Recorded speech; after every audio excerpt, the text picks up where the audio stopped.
Hello, I'm J. Jermaine Bay of Elodian Moorish-American, Monte, Colorado. The acronym is AMPAC. I'm the Chief Judge of Consular Court. Today is Class 150. Class 150. What do we learn in Class 149? Well, we're still building up, right? We're still learning about statehood. We're learning about the power of the Empire of Morocco. But today is a special class. I'd rather open up to start talking about the fact that we've reached another milestone. We got 150 classes now, right? So I want to say thank you to all the Moors who've taken the time to watch all 150 classes. If you've only watched a handful of classes, no worries. If you have an opportunity to go back and watch them all, that would be great. So, today is one of those benchmarks where you have to take the time to say, we reached another milestone, right? So 150 classes is pretty good, especially when you're talking about narrowing it down to specifics. Right? Keep in mind that AMPAC study session is an educational platform, but what are we talking about to the more? We're talking about international law. We're talking about statehood. We're talking about decolonization reforms, right? We're talking about trying to emerge as a sovereign independent state under one nationality commonly known as Moroccans, right? So I would like to say to all the Moors that I thank you for the journey that you've taken with AMPAC, right? AMPAC as a state. But keep in mind, if you go back and listen to some of the earlier classes that I did, right? If you go back to, AMPAC study session number 1, 2, 3, 4, 5, you'll see that we've all been growing together. You'll go back and see that even I had slight misconceptions because I was still saying that the United States citizens aren't Americans. I was saying that. I was saying that we were Moorish nationals instead of saying Moroccan nationals. Right, so even when I first started with the classes, I still had misconceptions, right? I was trying to grow and then shed misconceptions. So it's been basically a series of classes of OJT, on-the-job training.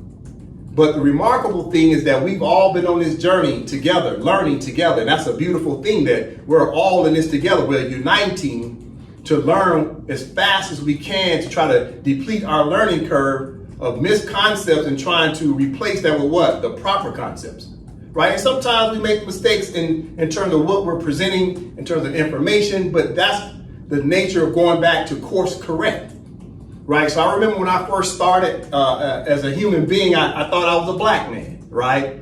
I thought I was a black man for 45 years. And then I found out, someone told me, nah, man, you're a Moorish-American, right? So I was a Moorish-American for about 3 years, and then I found out, I said, well, no, we got to establish a state.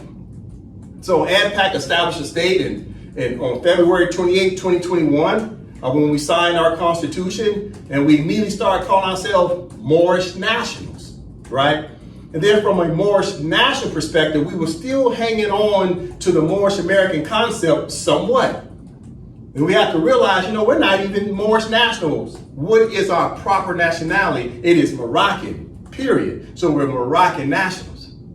So even when you go back and look at the classes leading from class 1 all the way up to class 150, we've all been on the same journey together. We've been at varying stages of advancement, but that's the key. We've been advancing and not being stagnant, right? We're not buffering, right? So I want to thank all the Moors who have taken the time to, listen to the AMPAC study session, to actually try to listen and not just hear, right? We actually try to read and not skim, actually try to comprehend and use forensics, because all of us have been miseducated.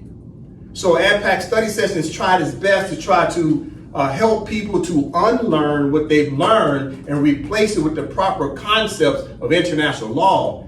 And the first thing we have to understand is that we were actually just stateless people because we were not pledging allegiance back to our own state, which is an Empire of Morocco. We finally found out that we were actually naturalized and adopted by the United States of America. We're finding out that we're actually not Americans at all. We are not Americans. We are Moroccans, according to what? The treaties and history. So these are some of the things that we have to start to grow and shed. Every time you grow, you have to shed old information, right? So I want to thank all the Moors for taking this journey with us. And obviously we'll continue to keep AMPAC study session ongoing. But now that we're at class 150, just want to take a moment just to recognize this benchmark time period of this class. Like I said, I really think all the Moors were taking the time to honestly, consider what's being presented. Take the time to go look up the information, right? Because we're all in this together. It's about uniting the Moors. But how can we unite if we're not right about the information that we've learned in the past 10, 20, 30, 50 years, 100 years? We've been miseducated. So we could never unite under a lie. That's the bottom line. We were lied to. We were deceived.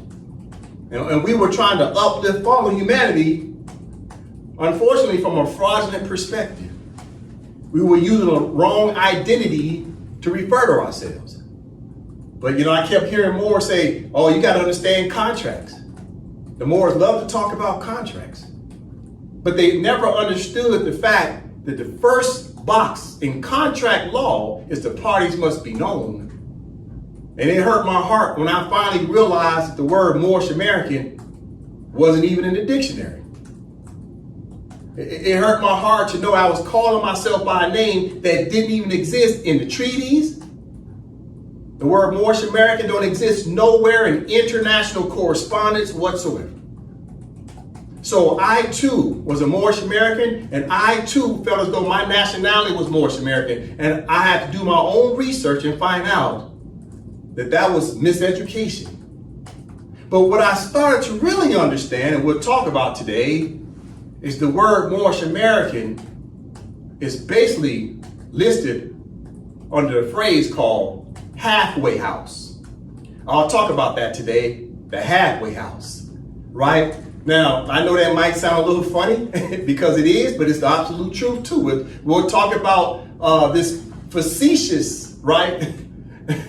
So when you say you're facetious, you're being what? Funny and serious at the same time. And unfortunately, I thought I was a Moorish-American because I was trying to get out the black status. And I thought I was now returning back to my proper status. And what I found out is the word Moorish-American is really listed under halfway house. And I'll talk about that more in depth today, right?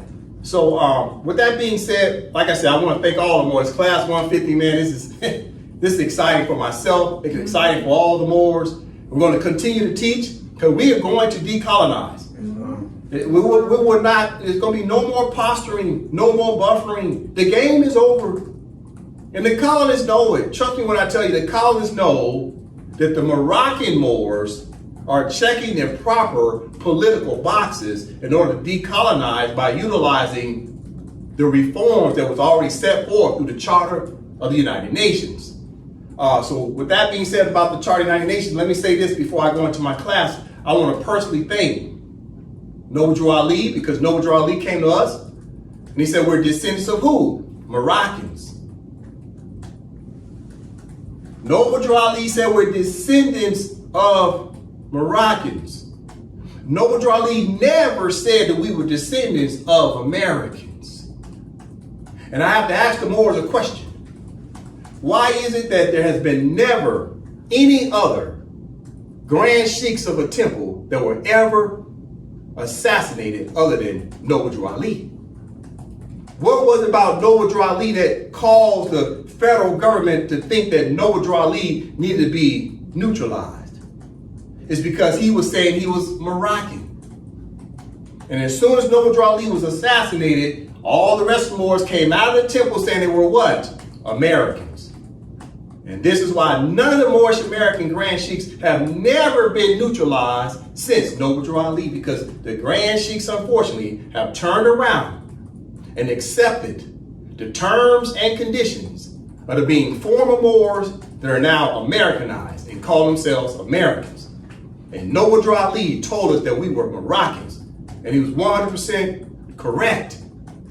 So this is what Moors have to understand. We've been lied to and we've been deceived ever since Noble Ali left us all. But yet he's here still in spirit. We'll always keep his name alive. We're going to keep his name alive in the proper nationality because Noble Ali is Moroccan. Let's get into the class. Okay, as Moors know, I always open up the Constitution. The Constitution is paramount. Why is it paramount? Because this is what was the first understanding of what Moors needed. We needed our own constitution. The Constitution is a declaration of the fact that we're trying to come back home. We're trying to restore our proper status through a state. You must understand, after 1945, the Charter of the United Nations says all these Moors are trying to decolonize need to establish a state so they can put together what? 3 branches of government so you can have an organized Jewish society. And not just be running around rampant, just practicing principles that's inconsistent in every territory. Every territory throughout the Empire of Morocco needs to have consistent laws. And this is why we needed a constitution, because the constitution sets up the principal laws. It's the first law for the Moors. After that, you have what? Your legislative acts that create what? Legislation. Legislation is signed into what? Law. By who? The executive branch. And then the executive branch can enforce said law through its judicial branch. And this is what the Moors needed. We needed to do what? Reign in the order. We need to take care of our own house first. It's about our house. And that's why I say I'll talk about the halfway house today. But first we have to take care of our house. All right? So once we have the Constitution is paramount, because the internal constitution of each of the territories will then pledge allegiance. All the internal states come under the external state, commonly known as the Constitution for the Empire of Morocco. This is the mother state, right? And all other sister states come underneath it. This is what the Moors have to understand. We're no longer tribal people. When you understand international law, you have to elevate, you have to level up and just change your vernacular. You have to stop saying tribal, you have to stop saying temple, and you have to start saying what? State. But the state must be based on the principles of international law. What does international law say? Your external state must be recognized by other external states.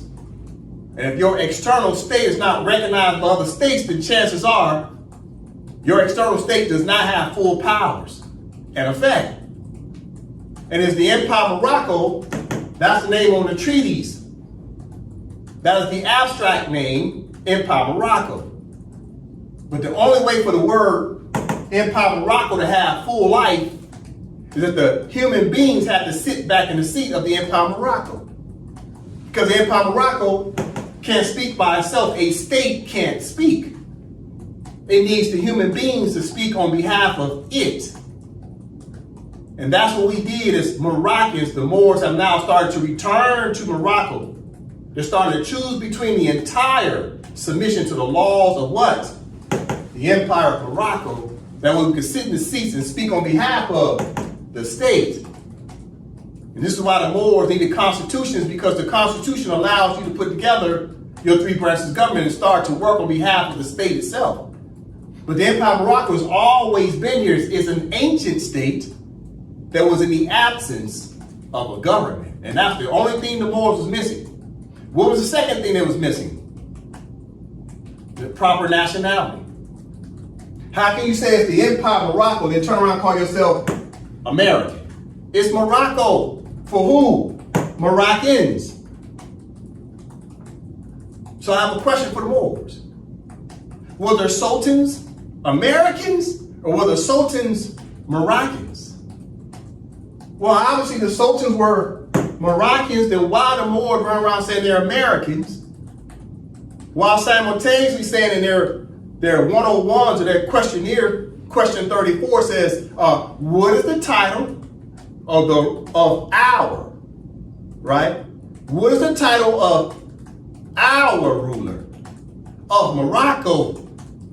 Answer is what? Sultan. Sultan of what? Morocco. Then what's the nationality? Moroccan. What did Noble Ali say we are descendants of? Moroccans. How the heck did we end up calling ourselves Americans? Well, it's 2 reasons. One, we got sold out because the FBI and the CIA infiltrated. And then the second reason why is because we got what? Naturalized. Through legislative acts of the Europeans, they have naturalized all of the Moors and gave the Moors the same name as the colonial state. So the Moors became Americans by naturalization. They were adopted by the United States of America as an example. So that means the Moors end up having a nationality of being American, but American is not your original nationality. Your modern nationality is what? Moroccan. Your adopted nationality is what? American, as an example, if you're still residing and still naturalized in the jurisdiction of the United States of America, then your nationality is American. So what did the Moors do? They created this hybrid called Moorish-American because they were proclaiming themselves still as Moorish, but they were also still holding on to what? The surname of American. Your adopted name is American. Unfortunately, the treaty said you had to choose between these two nationalities, either you're Moroccan or you're American. You had to choose between. But the Moors unfortunately created a hybrid, i.e. a Frankenstein, and I started realizing, and it finally hit me, I said, the Moors are in a halfway house. So let's talk about that now that I brought that up again, all right? Let's take it to the board, okay? Right here in the middle, I have this thing called halfway house, okay? I'm gonna break this down today. Okay, now, remember a few classes ago, I called it the Twilight Zone. Today, I'm calling it the halfway house because I'm talking statehood. The house of what? A state is a house, right? It's your mother's house, right? So the Moors are stuck in a halfway house, right? So what does the title say? Keep in mind today is class 150. When we started AMPAC study session back in July of 2021, what was the theme? It was how did the Moors lose the land, right? And how do we get it back, right? So let's talk about this in class 150. Here's the question again. How did the Moors lose the land and how do they get it back? The answer is what? Political, legal, and judicial institutions by utilizing your competent pen. What makes your pen competent? Well, you have to be the competent authority. Well, the competent authority of what? The state. Well, how do you establish a state? Well, it's through a what? State constitution. This is what the Moors have been missing. The Constitution sets up the three branches of government so you can sit in the seats that have the proper authority to enforce your rights and laws and courts by you being the officials of the state with a pen. The pen will put an end to colonialism, right? So what's the answer? Again, let's read the question, Q&A. How did the Moors lose the land and how do they get it back? Answer, political, legal, and judicial institutions. What is that? Three branches of government. What's political? Executive branch. What's legal? Legislative branch. What's judicial? Judicial branch. You see, three branches of government. And these are called political institutions, right? Now, did it say religious institutions? No. Did it say tribal institutions? No. You have to understand the word political relates to the word state. This is what Moors have to understand. When you hear the word political, it means state. Political does not mean tribe, it don't mean tribal, and it don't mean temple. It means state. The words are synonymous. All right, so let's break it down. I have three columns, right? First column is Empire Morocco, which is the mother state. Then they got the halfway house. And then the third column is what? United States of America. We're going to break these three boxes down.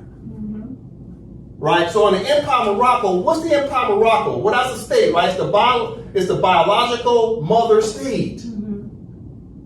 Right? What is halfway house? Well, that's where the stateless Moors are in this halfway zone.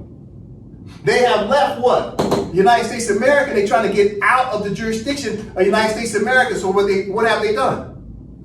Instead of them returning to the Empire Morocco, they're in a halfway house because they think they are inside and protected by what? Temples. They think they're protected by civic organizations. They think they're protected by tribes. You name it. That's a halfway house because that's a temporary stay. It's a temporary stay. Until you do what? The halfway house is supposed to get you to a point where you understand that you have to return to Morocco and pledge your allegiance. So you go from the United States of America, you go into the halfway house and start learning, and then you move right into the Empire of Morocco, and this is what Noah Ali was trying to get the Moors to understand. Noah Ali wanted all the Moors to understand they're not Americans. So he had the word Moorish-American, but before he could finish his works, he got assassinated. And it was the obligations of the Moors after the year 1929 to do what? Move the Moorish-Americans, from a halfway house of halfway understanding, because Noah Ali said what? He hadn't told you the other half. So you were supposed to go from being a Moorish-American, an adjective, it's an adjective, compound adjective, to go from being a compound adjective to what? Now going to full-blown noun, right? Because as a Moorish-American, now you embrace what? You embrace the fact that you have Moroccan nationality. So you're going from an American nationality, because you were adopted on a naturalization, and you have to get out of that status of being American, but Noah Ali created a halfway house for the Moors called Moorish-American. And then you're supposed to do what? Transition to become a full-blown what? Moroccan national of what?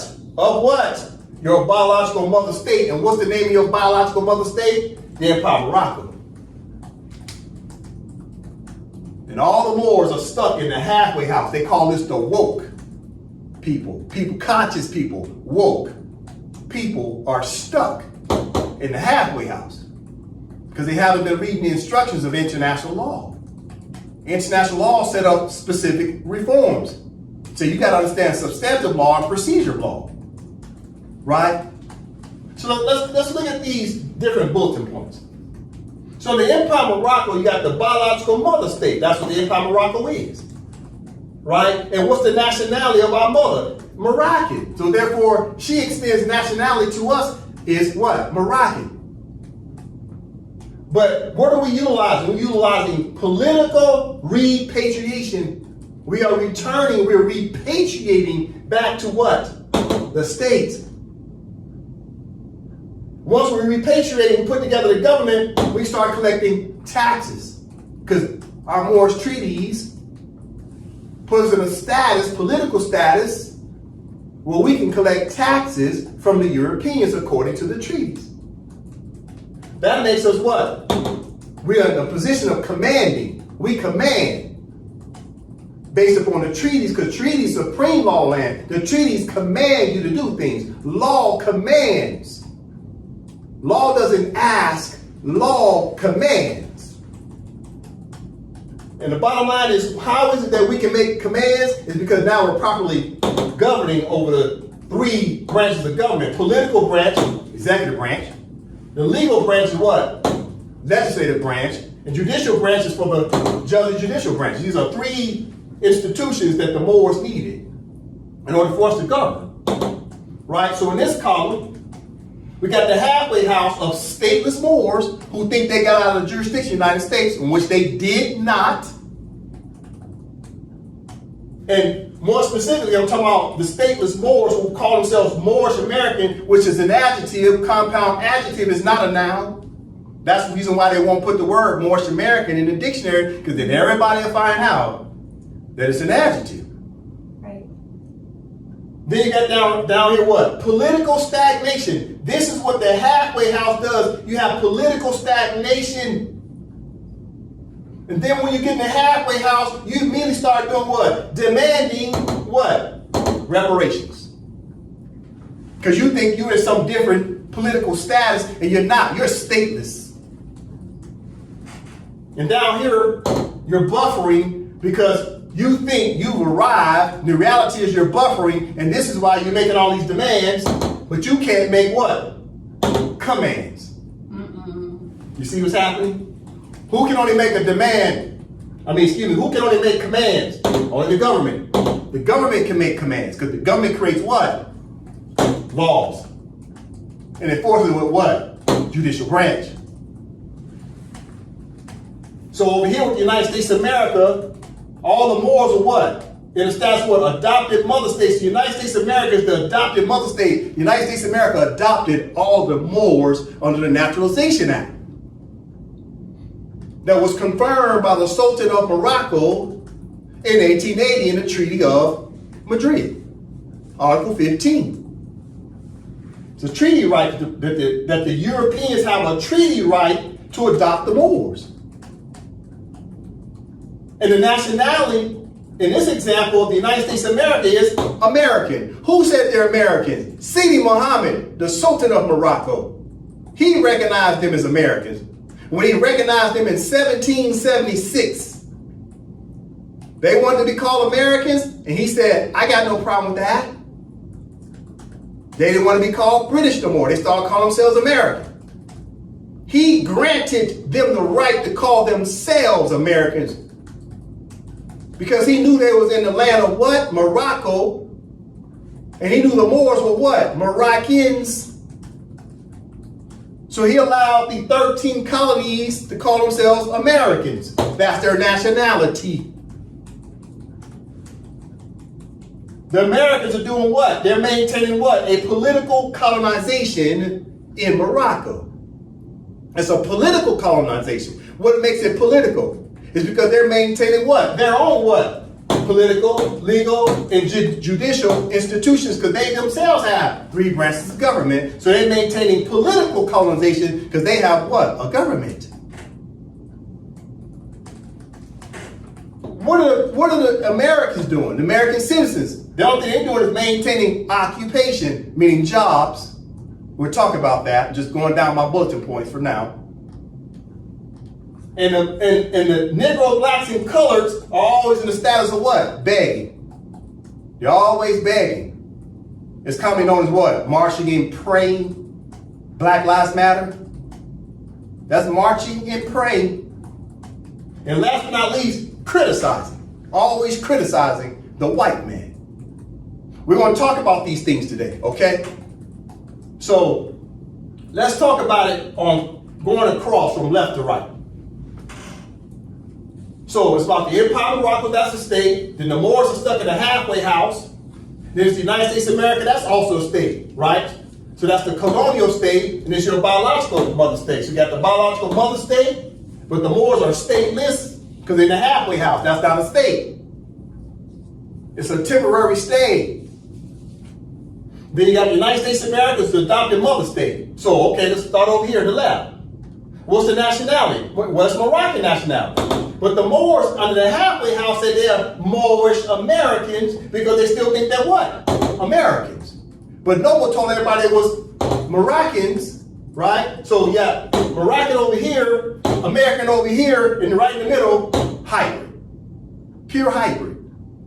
Because it's a halfway house terminology, because you're supposed to transition from this adjective into what? A noun. You left a noun because American is a noun. You went into an adjective status and you're supposed to return to a Moroccan nationality, which is a noun. Next bulletin point. So in the Empire of Morocco, we supposed to do what? Political repatriation. What is political repatriation? Well, political is what? 3 branches of government.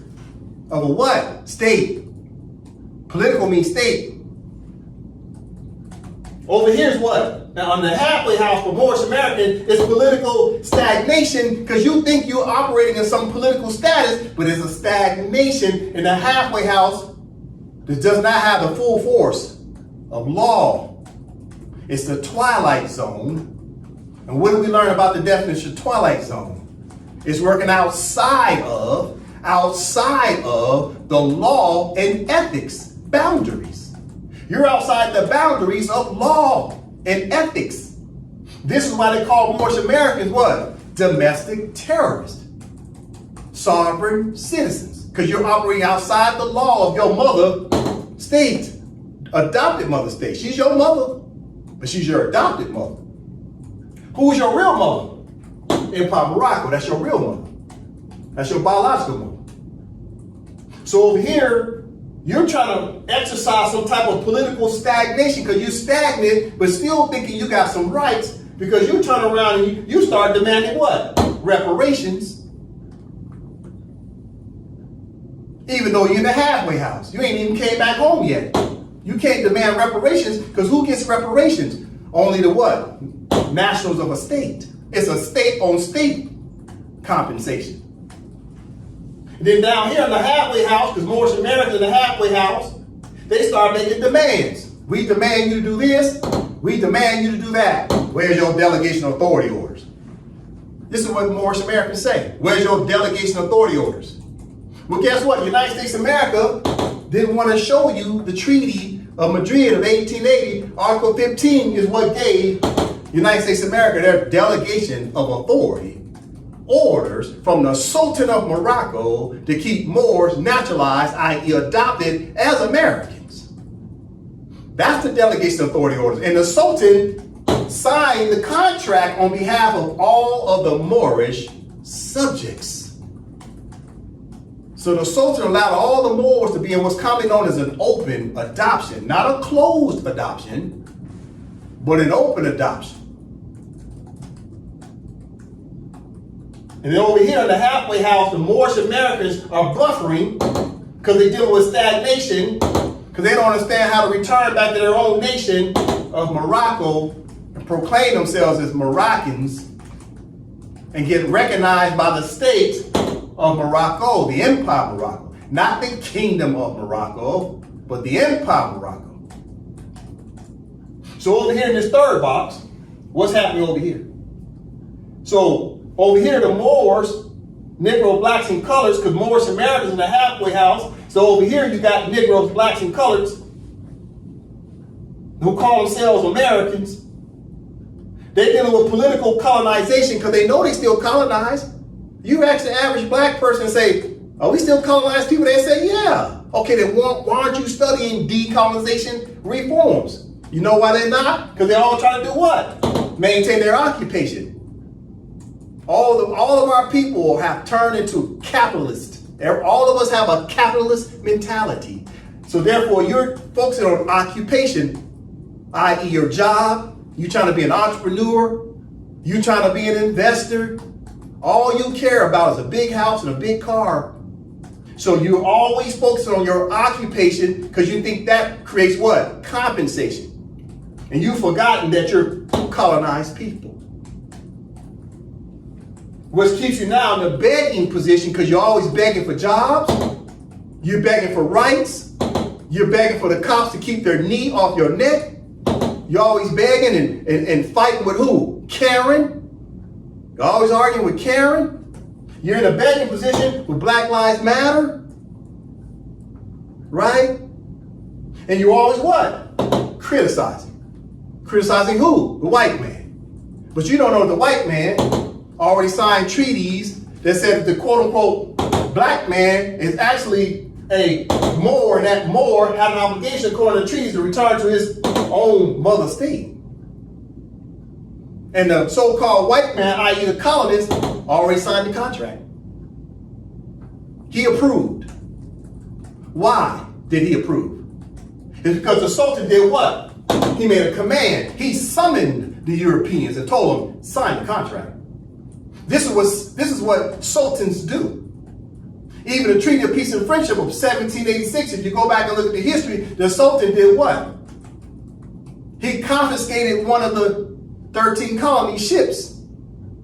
He said, if you want this ship back, you better sign that treaty. So he summoned them to sign the treaty, and they signed that treaty. The sultans have always summoned the Europeans to sign treaties. You know why? Because sultans command. They're not demandants. They made commandments. You ever heard of the 10 Commandments?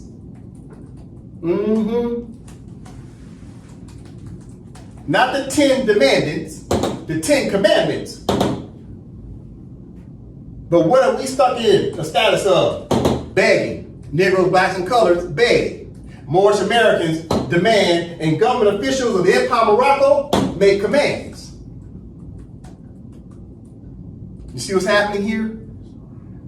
So you got to understand what Noble Drew Ali was trying to do. He was trying to get the Moors out of the mental slavery and try to add this word Moorish in front of the word American, so you start calling yourself Moorish first and stop calling yourself American. He was going through what's commonly known as a merger and an acquisition.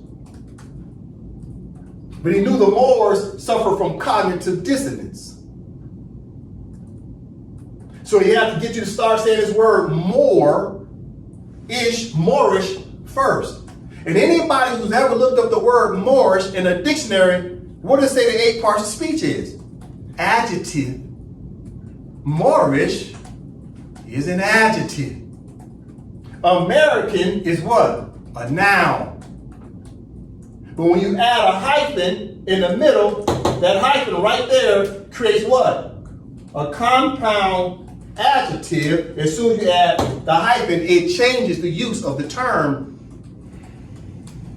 Now, both of these words, both Moorish and American, immediately becomes an adjective. It's a description of someone. And this adjective was supposed to get out of the halfway house, but unfortunately, Noble Drew Ali couldn't finish his works. He told you the other half wasn't told. And what did you do? You got stuck what? Buffering in the halfway house. So now the Moors are no longer buffering because AMPAC study session started teaching the Moors how to get out of the halfway house and come back home to their biological mother state. That way they could set up the proper what? Nationality of Moroccan, and then set up the proper what? Political repatriation, because you got to set up the state before people can repatriate. You got to repatriate back to what? The state. Well, how is you going to repatriate back to the state without government? See, the state always existed, but there was no government. And the reason why there was no government, because Moors kept saying they're Moorish-Americans. It ain't no such thing. You can't establish a Moorish-American government because there's no such thing as a Moorish-American as a nationality, because there's no Moorish-America state. There's no Moorish-America treaty. There's no Moorish-America international correspondence nowhere on planet Earth. I challenge any Moor to find international correspondence that refers to Moors as Moorish-Americans. You won't find it. Not between external states. You're not going to find France. France don't refer to Moors as Moorish-Americans.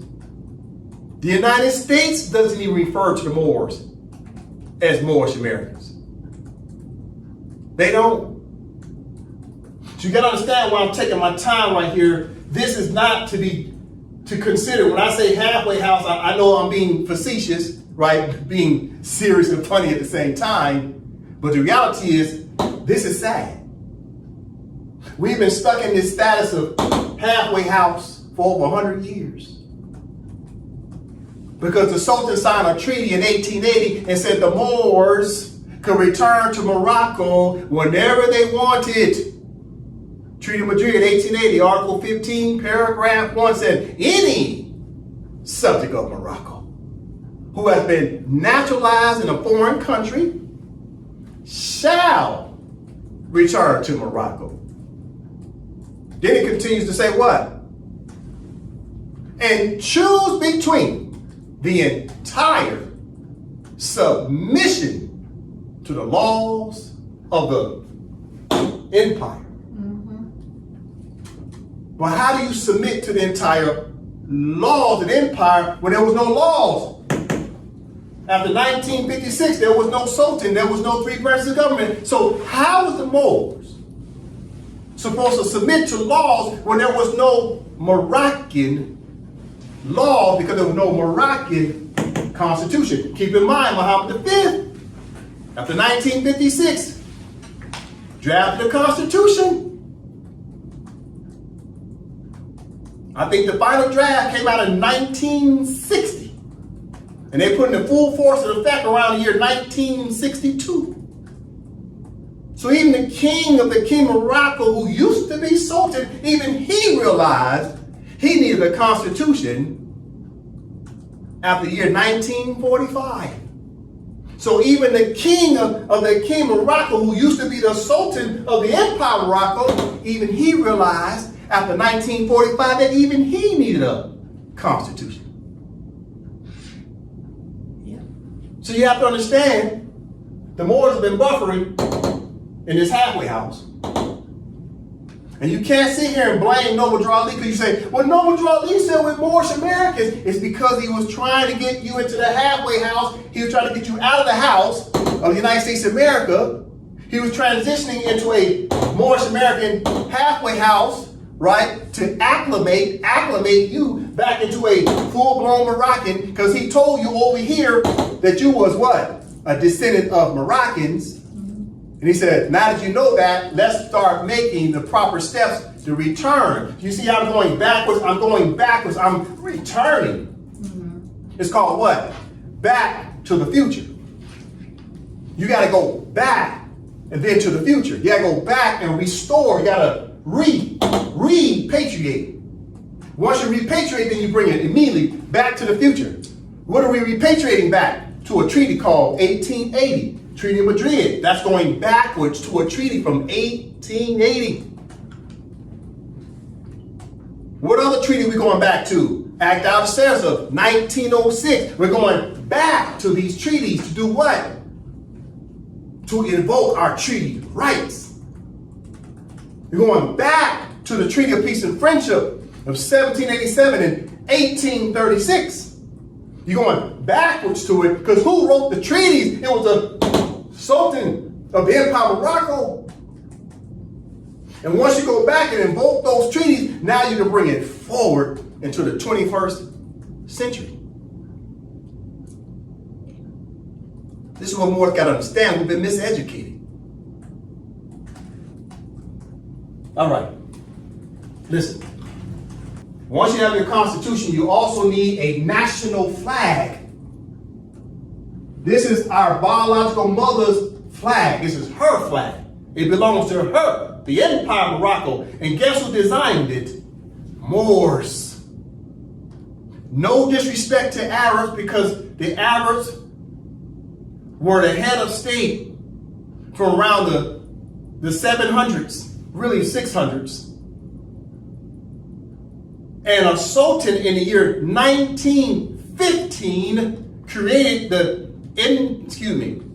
a sultan from the year 1915 created the Kingdom of Morocco's flag. But at the time, it was not the Kingdom of Morocco. It was the empire. But after the year 1956, the Arabs decided to make the red flag with the green five-pointed star. They decided to make that the national flag of the Kingdom of Morocco. So legally speaking, in the Constitution of the Kingdom of Morocco, they laid claim to that flag. Why? Because they are the ones who designed it in 1915. Arabs designed that flag, not Moors. But now the Moors have created what? Designed what? An empire flag designed by Moors and not Arabs. You should be proud of that. You should understand that Moors have an empire flag created by Moors for your own homeland. Why are you fighting over the Arabs' flag? Let them have the flag. They created it in 1915. Arabs created it. You should show them some respect. Let them keep the flag. Have some respect and honor for your biological mother state, because you got to remember the Arabs came in and conquered our lands. They settled in our lands. They annexed our lands, and we as Moors recognize them as being the leaders of our lands. We acquiesced.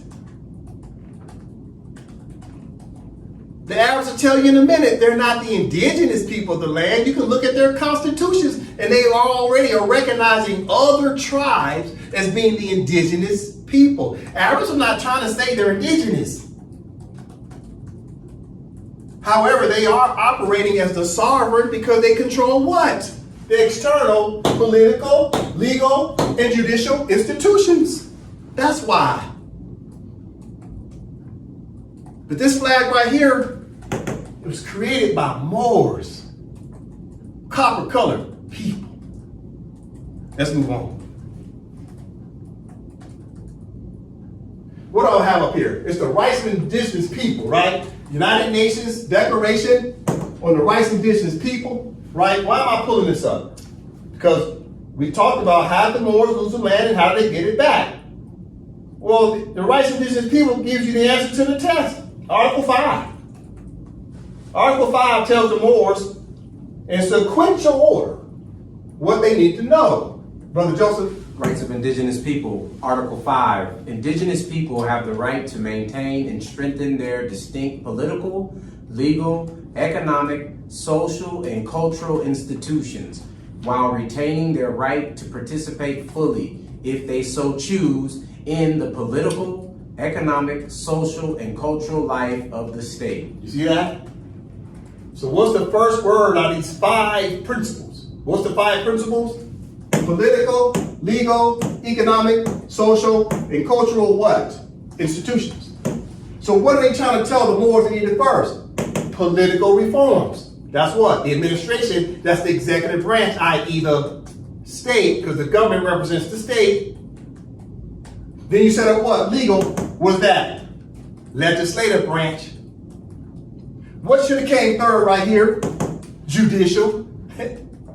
But keep in mind, it's a declaration on the rights of indigenous people, and colonists hate talking about courts because they don't want to remind themselves that indigenous people have the subject matter jurisdiction if, in fact, they're the external state. So colonists don't like to talk about judges because colonists don't want the indigenous people to find out that colonists can be what? Adjudicated. So it should have said what? Political, legal, judicial. Then economic, social, and cultural institutions. Which would have been the 3 branches of government, which would have been political, legal, and then judicial. That's why I have it up here on the board. What's the answer to the test? What's the question? How did the Moors lose the land? And how do they get it back? That's the question. Okay, the answer is what? Political, legal, and judicial institutions. So how did the Moors lose the land? Because the colonists had 3 branches of government. And they started to enact laws and courts. That's what colonization is when a foreign country comes in and institute what's commonly known as extraterritoriality jurisdiction. What does extraterritoriality jurisdiction mean? It means when a foreign country comes in and they start to institute what? Their government, their laws, their courts in your homeland. Okay, so how the Moors lost the land because the colonists brought in their governments, their laws, their courts. Okay, then how do the Moors get the land back? We have to establish our own what? Our government, our laws, our courts. So we can start to do what? To adjudicate the colonists for breaching what? Our laws as Moroccans. All right? Listen. So the word political is in the rights of indigenous people 11 times. Out of 46 articles, the word political is mentioned 11 times. You know how many times the word state is mentioned? 41 times. State. So political and state is mentioned all throughout the rights of indigenous people. You know what you won't find in the rights of indigenous people? You won't find the word tribe. You won't find the word tribal. And you won't find the word temple. Your rights are not derived through a temple or a tribe. And this is the rights of indigenous people, and you have to catch the fact it never mentioned the word tribe. Think about that for a second. It mentions the word state 41 times and mentions the word tribe 0. So what is the United Nations trying to tell indigenous people? Don't try to put together tribes. You're not tribal people.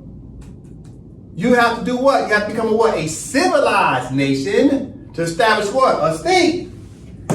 It's about state rights. State rights. Tribes have privileges. States have rights. Why do states have rights? It's because the state can establish what? Laws. And enforce it through what? Their courts. Because they're holding on to the external state status. So whoever has the external state status gets to enforce their laws and their courts on all other internal states and tribes within that territory. I'm going to say it again. The rights of indigenous people never mentions the word tribe or tribal, but yet people run around talking about, I'm indigenous. We need to establish a tribe because of the rights of indigenous people, but they never saw the word tribe in the rights of indigenous people. And this is why I say our people can't read. They just make stuff up. When it comes to law, law is particular. It is precise. And the parties must be known. And in the rights of indigenous people, it says the proper party name is what? State. The improper party is what? Tribe. In other words, in the rights of indigenous people, they say you can't enforce no rights through a tribe. And you sure as hell can't enforce your rights through a church or temple. Moors got to wake up. You got to get out of the halfway house.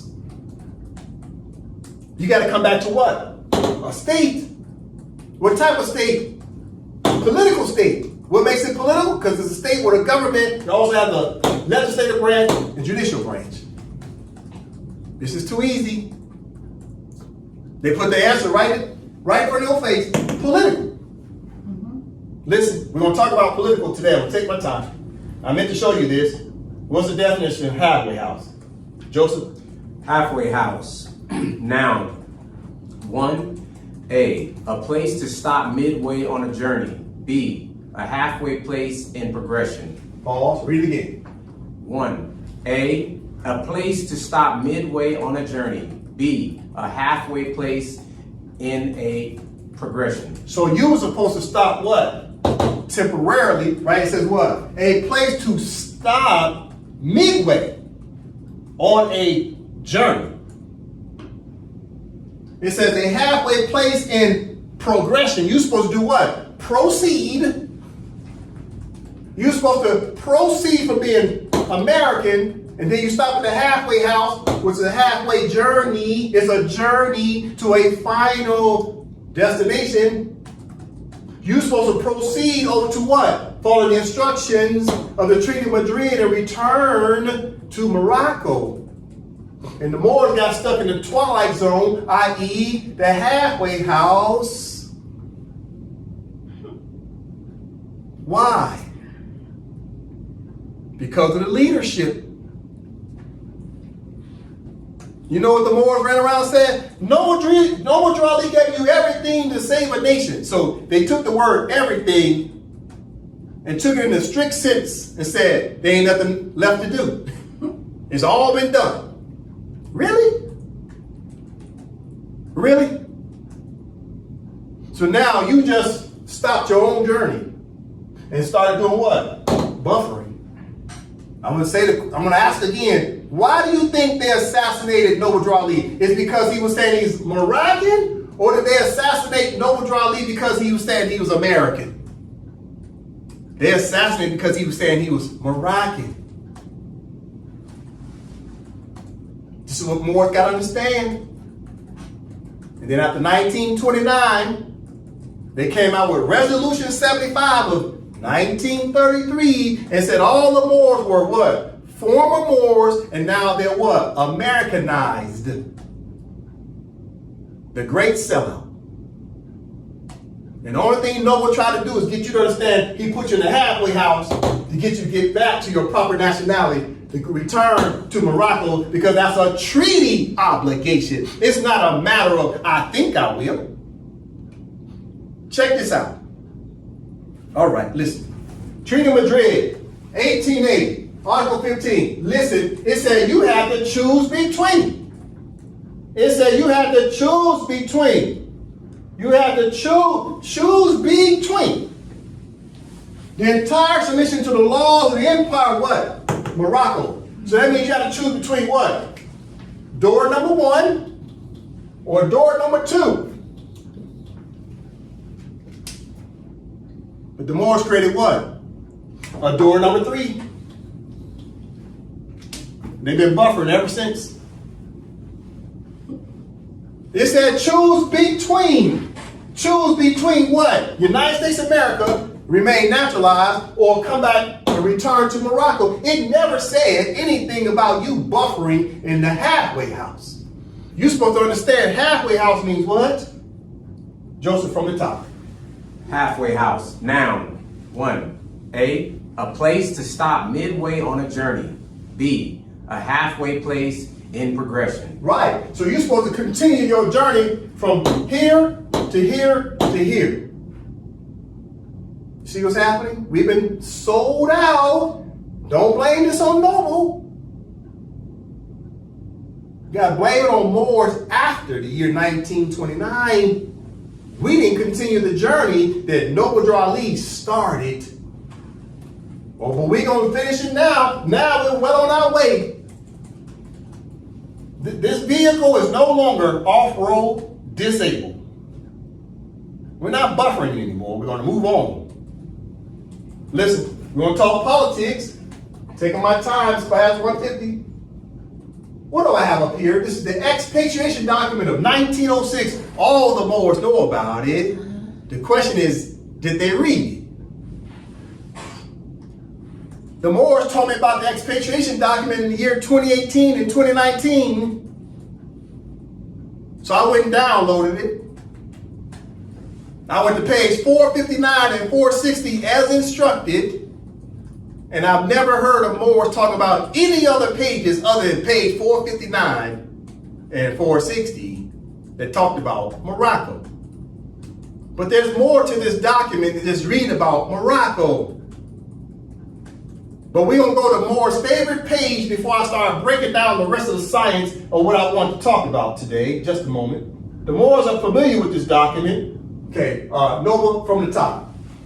Morocco, Mr. Philip charged the affairs to Mr. Root, Secretary of State, August 3rd of 1906.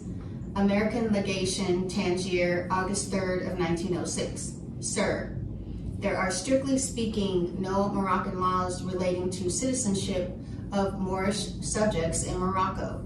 The fundamental laws of this non-Christian country are based entirely upon the Islamic code, no part of which treats of the subject of citizenship. There are, however, numerous treaties and conventions between the various Christian countries and the Moorish Empire, by means of which citizenship in this country is defined. But, as I understand from the above acknowledged instructions, that it is not the desire of the department to call for a report upon such lines.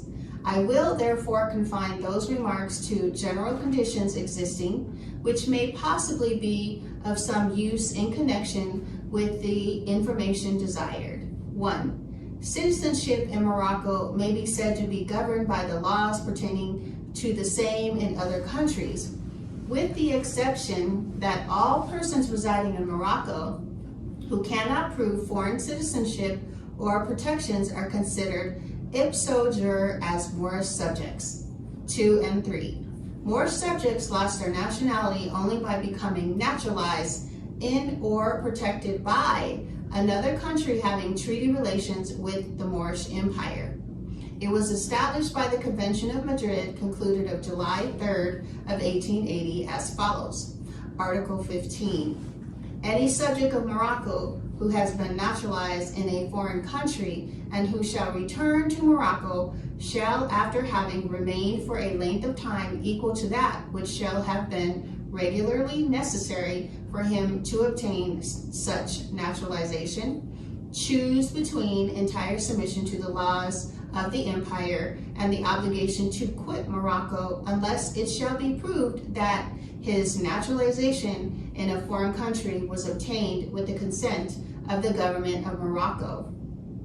Foreign naturalization heretofore acquired by subjects of Morocco, according to the rules established by the laws of each country, shall be continued to him as regards all its effects without any restriction. The above ruling has never yet been acted upon, and should this at any time be contemplated seriously, a large number of naturalized people, American and others, residing in Morocco would be affected thereby.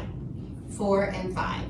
Residents in foreign parts do not affect the nationality of Moorish subjects, and the Moorish governments have no means of protecting its subjects permanently residing in other countries, with the exception of a so-called Moorish consular at Gibraltar and a Moorish agent in Cairo, Egypt. I am, etc. Hoffman Philip. All right, thank you very much. So what's happening?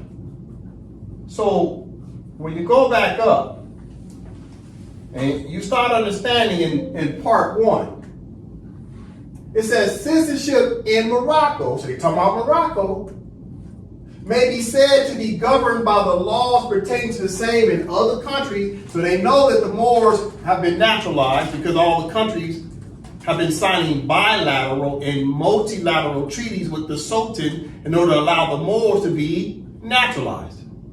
So from the top it says citizenship in Morocco may be said to be governed by the laws pertaining to the same in other countries. In other words, the Moors are being turned into citizens in all the European countries, with the exception that all persons residing in Morocco who cannot prove foreign citizenship or protections are considered ipso jure as Moorish subjects. Right? So let's underscore something real quick. You see what the United States just said about Moors? It just said Moors are what? Ipso jure. Ipso jure as Moor subjects. This is the United States is saying. Anyone who can't prove protections is automatically classified as an ipso jure Moor subject. But what does ipso jure mean versus ipso facto? Do you know the difference between ipso facto and ipso jure? Okay, let's look it up real quick. All right. In Black's Law Dictionary, 4th edition, it reads as follows. Good brother Joseph. Ipso jure, by the law itself, by the mere operation of law. Read again. Ipso jure, by the law itself, by the mere operation of law. So ipso jure means it's a well settled principle. It's settled by what? Law. Not assumption and not a fact, because facts aren't necessarily law. Right? Listen. What's a ipso facto? What is ipso facto? Brother Joseph? Ipso facto, by the fact itself, by the mere fact, by the mere effect of an act or a fact. Read it again. Ipso facto, by the fact itself, by the mere fact, by the mere effect of an act or a fact. So in other words, ipso facto means, yes, it's a fact. It's a fact by the fact itself, by the mere fact, by the mere effect of an act or a fact. Did they ever mention the word law? No. So it can be a fact, but the fact, if it's not recognized as law, and that means it's not a well settled fact. It's just a fact that has not transcended into what? Law. Let's read ipso jure again. What is ipso jure? You got to catch what the columns are saying about the Moors. Ipso jure, by the law itself, by the mere operation of law. All right. So ipso jure means the law is well settled according to law. There is no guessing. It's settled. Yeah. There's no argument. There's no legal argument because there's nothing to argue about. So going back, to the expatriation doctrine. So when the United States said, these Moors are what? Ipso jure as Moorish subjects, meaning the law recognizes them as Moorish subjects. Right. The law. And then they turn around and pointed out one of the laws. What was the law they pointed out? They pointed out the Treaty of Madrid was one of the laws. This is what Moors don't understand. The United States been telling the Moors the answer to the test that it is laws that recognize you as a Moor, because all the Moors like, you see right here, it says we're ipso jure Moorish subjects. They know we're Moors. Moors got excited. We're ipso jure Moorish subject. Yeah, I'm a Moorish subject. This way run around waving it like it was a banner. I'm a Moorish subject. You gotta recognize me as a Moorish subject, because you see right here, you said in your own document that we're a Moorish subject in this ipso jure. You know it. The United States turned around and said, yeah, I know, but Moorish subjects are what? Naturalized. See, this is the part your Moorish-American teachers didn't want to tell you, that the Moors have been naturalized. They're naturalized in a what? Foreign country. For example, United States of America. And it was the obligation, since you saying you're a Moorish subject, because it says subjects of Morocco have to do what? Return to Morocco. When you sitting there screaming with the colonists talking about, I'm a Moorish subject, you're like, okay, did you follow the instructions? Did you return to the Empire of Morocco? Or are you in some halfway house calling yourself Moorish-American? Because the reality is you still what?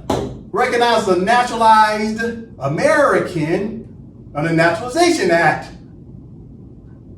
So the United States is saying, yeah, these Moors are Moors by ipso jure. Yes, by law. Let's talk law. Listen, what laws say that Moors are Moorish subjects? And then once you know that you're a Moorish subject, what is the definition of Moorish subject according to naturalization? It means you're Negro, black, and colored, because you're still a citizen of the United States. Because the United States got permission from the Sultan to list you as a citizen, and under the United States jurisdiction, they list you under the caste system. And until you get out of that jurisdiction and get out of the halfway house and finally come back home, you still American naturalized citizen, i.e. you are still Negro, black, and colored, according to the United States caste system. Listen, here's a list of laws that said these Moors are Moorish subject by ipso jure. What does ipso jure mean? By law, recognized, settled law. Let's list some of the recognized, settled laws that the United States knows that you're Moors. But what's the nationality of the Moor, the true nationality? Moroccan. But your naturalized nationality is what? American. No, Darlene put you in the halfway house and you're Moorish-American adjective to get you back over here as Moroccan. It was a journey that was supposed to do what? Proceed. That's the definition. Okay. Nova from the top. 9-step verification of ipso jure governmental acts. 1. Treaty of Peace and Friendship of 1787. It was a treaty. 2. The USA Constitution, Article 3, Section 2, Clause 1 of 1789. 3. The Treaty of Peace and Friendship of 1836, which was a treaty. 4. The United States of America 13th Amendment of 1865 was a constitution. And 5. The United States of America 14th Amendment of 1868, another constitution. And 6, the United States of America, the 15th Amendment of 1870 in the Constitution. And 7, the United States of America Naturalization Act of Congress of 1871, which was a legislation act. And 8, the Madrid Convention of 1880, which was a treaty. And 9, the Act of Algeciras of 1906, which was a treaty. So these are all acts of what? Law. Yes. These are treaties, and treaties is law.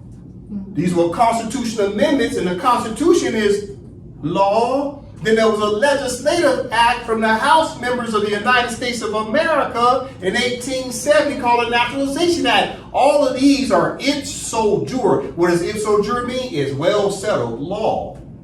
The United States recognizes you as a Moor, but the question is what is your what? Political status.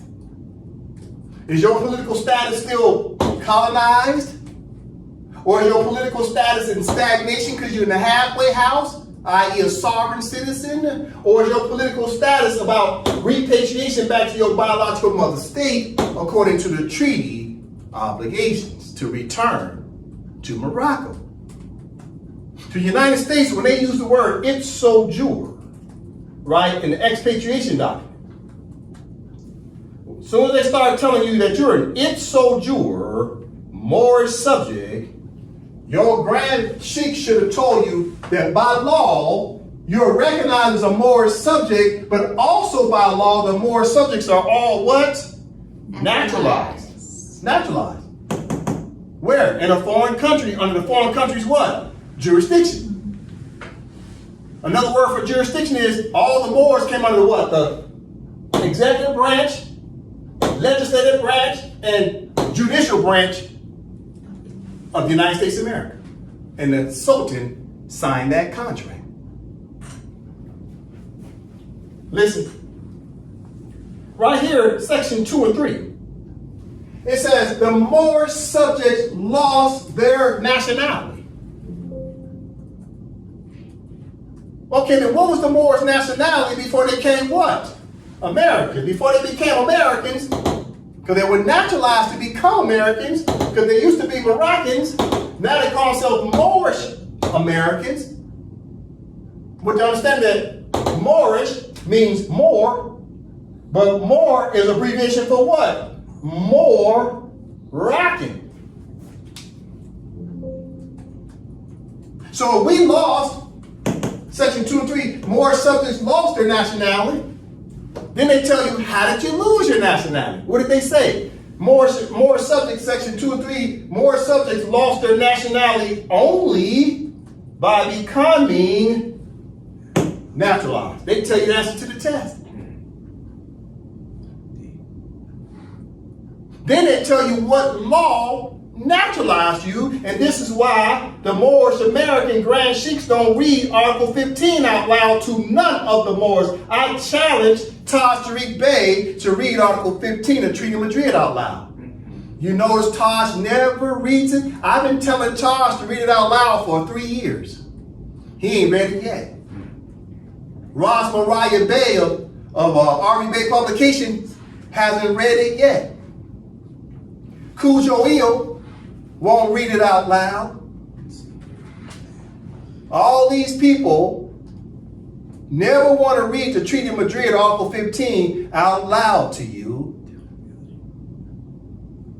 And you got to start asking yourself as a Moorish-American student, because you're here, why is the Grand Sheiks not reading Article 15 out loud if the United States is saying ipso jure means law, and the law that they're naturalizing and colonizing the Moors with is what? Treaty of Madrid, Article 15. And you lost your nationality and became American, but you're supposed to return and become Moroccans again. Listen.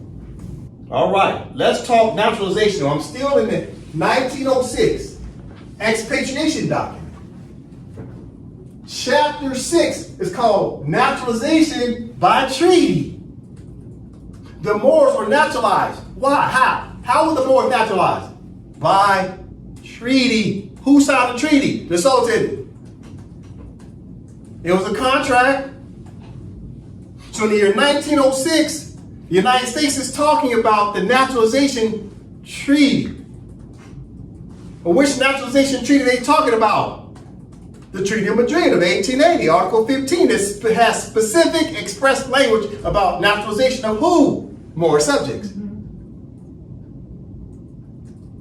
So let's learn a little bit about what the United States said in 1906. Now keep in mind, Hoffman Phillip was talking about this around what? Around August, October of 1906. Okay, it's expatriation document what year? 1906. Well, what happened in 1906? There was a turning point in history. Okay, before we read it, listen. What's this up here? This is the General Act of 1906, the International Conference at Algeciras, and additional protocols. And look at the dates that things took place. Nova. Signed at Algeciras of April 7th of 1906. Ratification advised by the Senate of December 12th of 1906. Ratified by the President of the United States on December 14th of 1906. Ratification deposited with the Spanish government December 31st of 1906. Proclaimed January 22nd of 1907. So in 1906, the United States agreed that the Moors could start to run the Moorish governments again, i.e. the Moors was deemed no longer colonized people. The 1906 Act of Algeciras was a decolonization treaty, but it was never put into full force and effect because they never put the Moors back in the seats of government. But you have to understand what was going on in 1906. Why did they have the expatriation document of 1906? It's because of this treaty right here. It triggered all the Europeans. It was 12 Europeans who signed the Act of Algeciras. So now they have to all go back to their respective governments, their parliaments, and talk about this Act of Algeciras and its 123 articles. And the Sultan was saying, listen, it's about the triple principle. What's the triple principle about? It's about what? The sovereignty and independence of His Majesty the Sultan, and the integrity of his domains and economic liberty without any inequality. So the Sultan would let them know, I'm the sovereign over all these lands. It's all about my integrity of the Empire of Morocco as head of state. It's about my economic liberty without any inequality. And all the Europeans agreed and reaffirmed that the sovereign was still the Sultan. And the Sultans put the Moors back in charge of the Moorish government in 1906. Listen, expatriation document. So under chapter 6, naturalization by treaty, because now the United States got to talk about the Moors are still naturalized. Whose job is it to wake them up and tell them colonization is over? Whose job is to wake them up and say they get to get the pen back and control what? The political, legal, and judicial institutions again. Who's going to do that? And they procrastinated. And procrastinated. And procrastinated. And you look up, now we're in the year 2024, and the European states have still yet to tell these Moors that ever since 1906, the Moors have a right to reestablish the political, legal, judicial institutions in Morocco. What about Morocco? The Empire of Morocco. Listen. So this is what they wrote in 1906. This is interesting information more should read. Nova, from the top. Chapter 6, Naturalization by Treaty. The question of naturalization by treaty may be passed or without any considerable comment. The general principles of controlling such cases are entirely clear and have been understood and acted upon by the government from the first. In Tobin versus Walkinsaw, 1856, 1 McCall, 186, 192, McAllister J. made a succinct statement of these principles as perhaps is to be found in the cases. He said, by a principle of international law on a transfer of territory by one nation to another, the relations of the inhabitants towards each other undergo no change, but their relationship with their former sovereign are dissolved, and new ones between them and the government which has acquired their territory are created. Pause. Read again. Highlight there. By a principle of international law on a transfer of territory by one nation to another, the relations of the inhabitants towards each other undergo no change, but their relations with their former sovereign are dissolved, and new ones between them and the government which has acquired their territory are created. So what happened? Under the Naturalization Treaty of Madrid, the Moors lost their connection to the Sultan. And the United States took over as the new sovereign, okay, listen, by a principle of international law, so they're talking treaties, on a transfer of territories by one nation to another. The relations of the inhabitants, the Moors, towards each other undergo no change, but the Moors' relations with their former sovereign of the Empire Morocco are dissolved. Wow. And new ones between them and the United States of America's government, which has acquired their territory, are created. What was created? A new allegiance to your new what? Adopted mother state. Naturalized. You were adopted. So you got a new sovereign that you have to adhere to. But it was an open adoption because the biological mother allowed the Europeans to adopt the Moors. You see? So now the Moors fell under a new sovereign government. And the Moors been trying to get out of the government's jurisdiction of the United States, and they went to a halfway house. But the Sultan put in the Treaty of Madrid a provision of Article 15, paragraph 1 said, anytime these Moors get tired of being adopted, all they got to do what? Return to where? Morocco. Pledge allegiance back to who? The sovereign, which is who? The Sultan. But what did the Moors do? They got stuck in a halfway house. They was on a journey to get back home. They were supposed to do what? Proceed from the United States of America to the halfway house, and from the halfway house back to Morocco. And so until they do that, they have to pledge allegiance to their adopted mother's government. Because the adopted mother's government is overseeing the territories under a colonial state status, lawfully and legally. Because they're telling you how the United States derived their authority to have jurisdiction over Moors. They give you the answer to the test off the top. They say, oh, by the naturalization, by a treaty. And Moors keep saying treaty supreme law of the land. Well, Moors, if the treaty is supreme law of the land, then the treaty says you are adopted. You have to abide by the government of the United States and of the United States of America and their several union states, including all of their municipalities. This is 1906. Moors told me go get this document. They said, read page 459 and 460. My question to the Moors is, did you read anything else? No. Listen, I ain't done.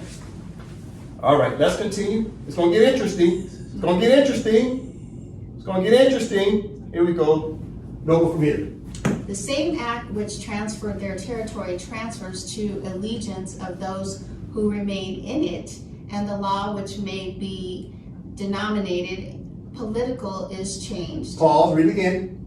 The same act which transferred their territory transfers to allegiance of those who remain in it, and the law which may be denominated political is changed. So the political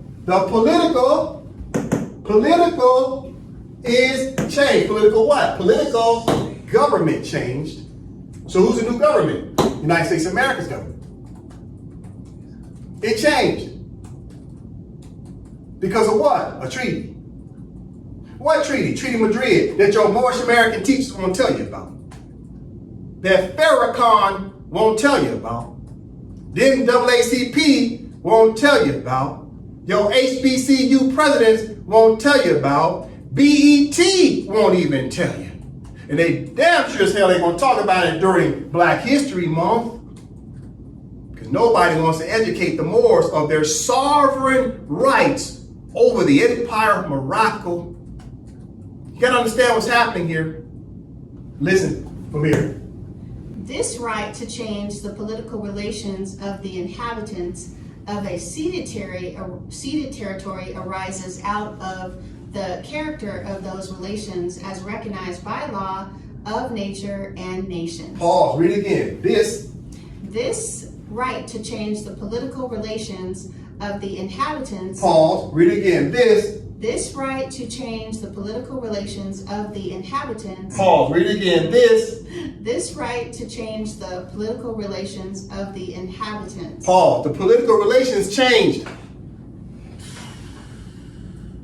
When the rights of indigenous people try to tell these Moors, Article 5, Joseph. Article 5. Indigenous people have the right to maintain and strengthen their distinct political, legal, economic, social, and cultural institutions while retaining their right to participate fully, if they so choose, in the political, economic, social, and cultural life of the state. We have to do what? Return back to what? State. Because our political status changed.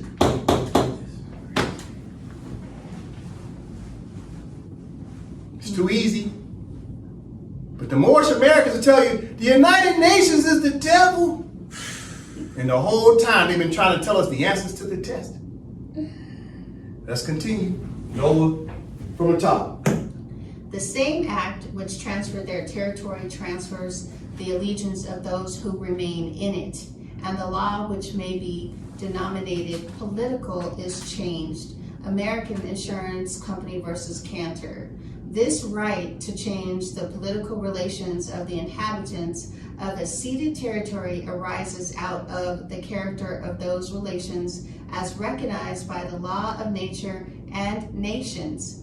Birth binds man by the tie of natural allegiance to his native soil, and such allegiance gives by the principles of universal law to the country in which he was born. Rights unknown to mere voluntary or statutory allegiance. Upon the right to transfer this natural allegiance has been engrafted this right of election in the party, whether he will retain his allegiance or his old sovereign or pay allegiance to the new. All right, so what happened? The Moors' political status changed. Political means what? It was a new government. And the Sultan allowed the United States of America, as an example, to utilize their government over the Moors. And the government adopted the Moors and turned the Moors into Americans, but they used to be Moroccans. In the Expatriation document, Hoffman Phillips said, these Moors lost their nationality. What was their nationality? Moroccan. And they became what? Americans, as an example. And then the government changed, the political status changed. And now listen to what it says. It says, birth binds man by the tie of natural allegiance to his native soil, and such allegiance gives by the principles of universal law. What's universal law? International law. To the country in which he was born. Listen. So the universal law, which is international law, and the international law says everybody has to have constitutions. Not everybody got a constitution. They get to create what? The laws of the country. Listen, I'm about to make a point. Once the law of the country claims that territory, they can say everybody born in this territory has the nationality because you're born what? On the soil. But the soil is recognized by what's called jurisdiction. And the jurisdiction is proclaimed by what? The new political government. So the new political government called the United States of America said everybody born on the soil is now Americans. But the Sultan of Morocco allowed the Moors to become Americans by naturalization. But check this out, listen. It says right here, it says, such allegiance gives by the principles of universal law to the country in which he was born. So whatever country that in, that's the key word, whatever country you was born in. So what do the Moorish-Americans keep saying? Listen. We're Americans. Listen to Moorish-Americans. Question number 14. Joseph.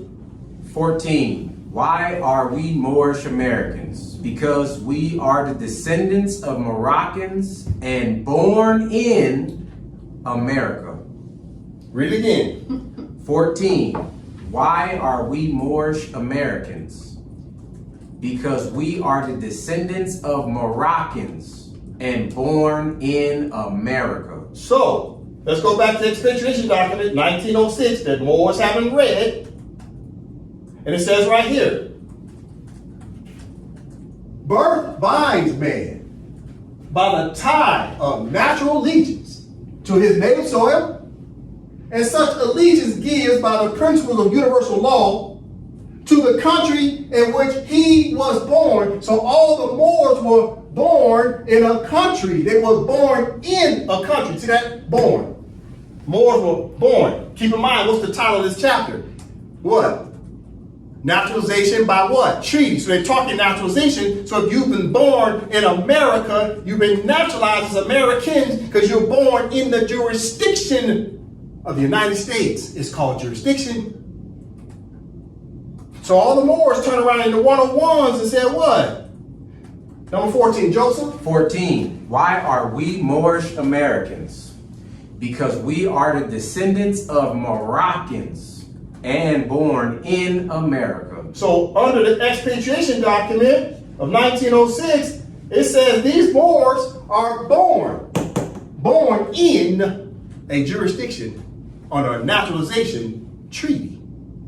That's the title of this, of what I'm reading, is what? The naturalization by what? Treaty. Let's read it again, because I know sometimes some people forget. What's the title? No, Joseph? Chapter 6. Naturalization by treaty. And naturalization means adoption. Isn't that correct? Yes. So then you scroll on down, it says these Moors, when they're born in a country, a naturalization country, which has a new political government, they immediately become Americans. And immediately they have to pledge their allegiance to the United States of America, or go back and pledge their allegiance to who? Their old sovereign. So listen to how it reads. It's going to give you the answers to the test. Here we go. Check it out. Birth binds man by the tie of natural allegiance to his native soil, and such allegiance gives by the principles of universal law to the country in which he was born. Rights unknown, mere voluntary or statutory allegiance. Voluntary means what? Acquiescence. Moore has been acquiescing. And then it says, or statutory allegiance. What's statutory allegiance? That's laws, because the laws recognize the Moors as being Negro, blacks, and coloreds, and Americans. That's statutory allegiance. Acquiescence, listen. Upon the right to transfer this natural allegiance has been engrafted this right to election in the party, whether he will retain his allegiance to his old sovereign or pay allegiance to the new sovereign. So naturalization says you can pledge allegiance to the new sovereign, or you go back and pledge allegiance to the old sovereign. You have a choice. You got to choose between these two sovereigns. The United States of America recognizes a sovereign because guess who allowed them to be a sovereign? The Sultan. But the Sultan also told the Moors that they come back home to their old sovereign mother. Guess what the rights of indigenous people said? Listen.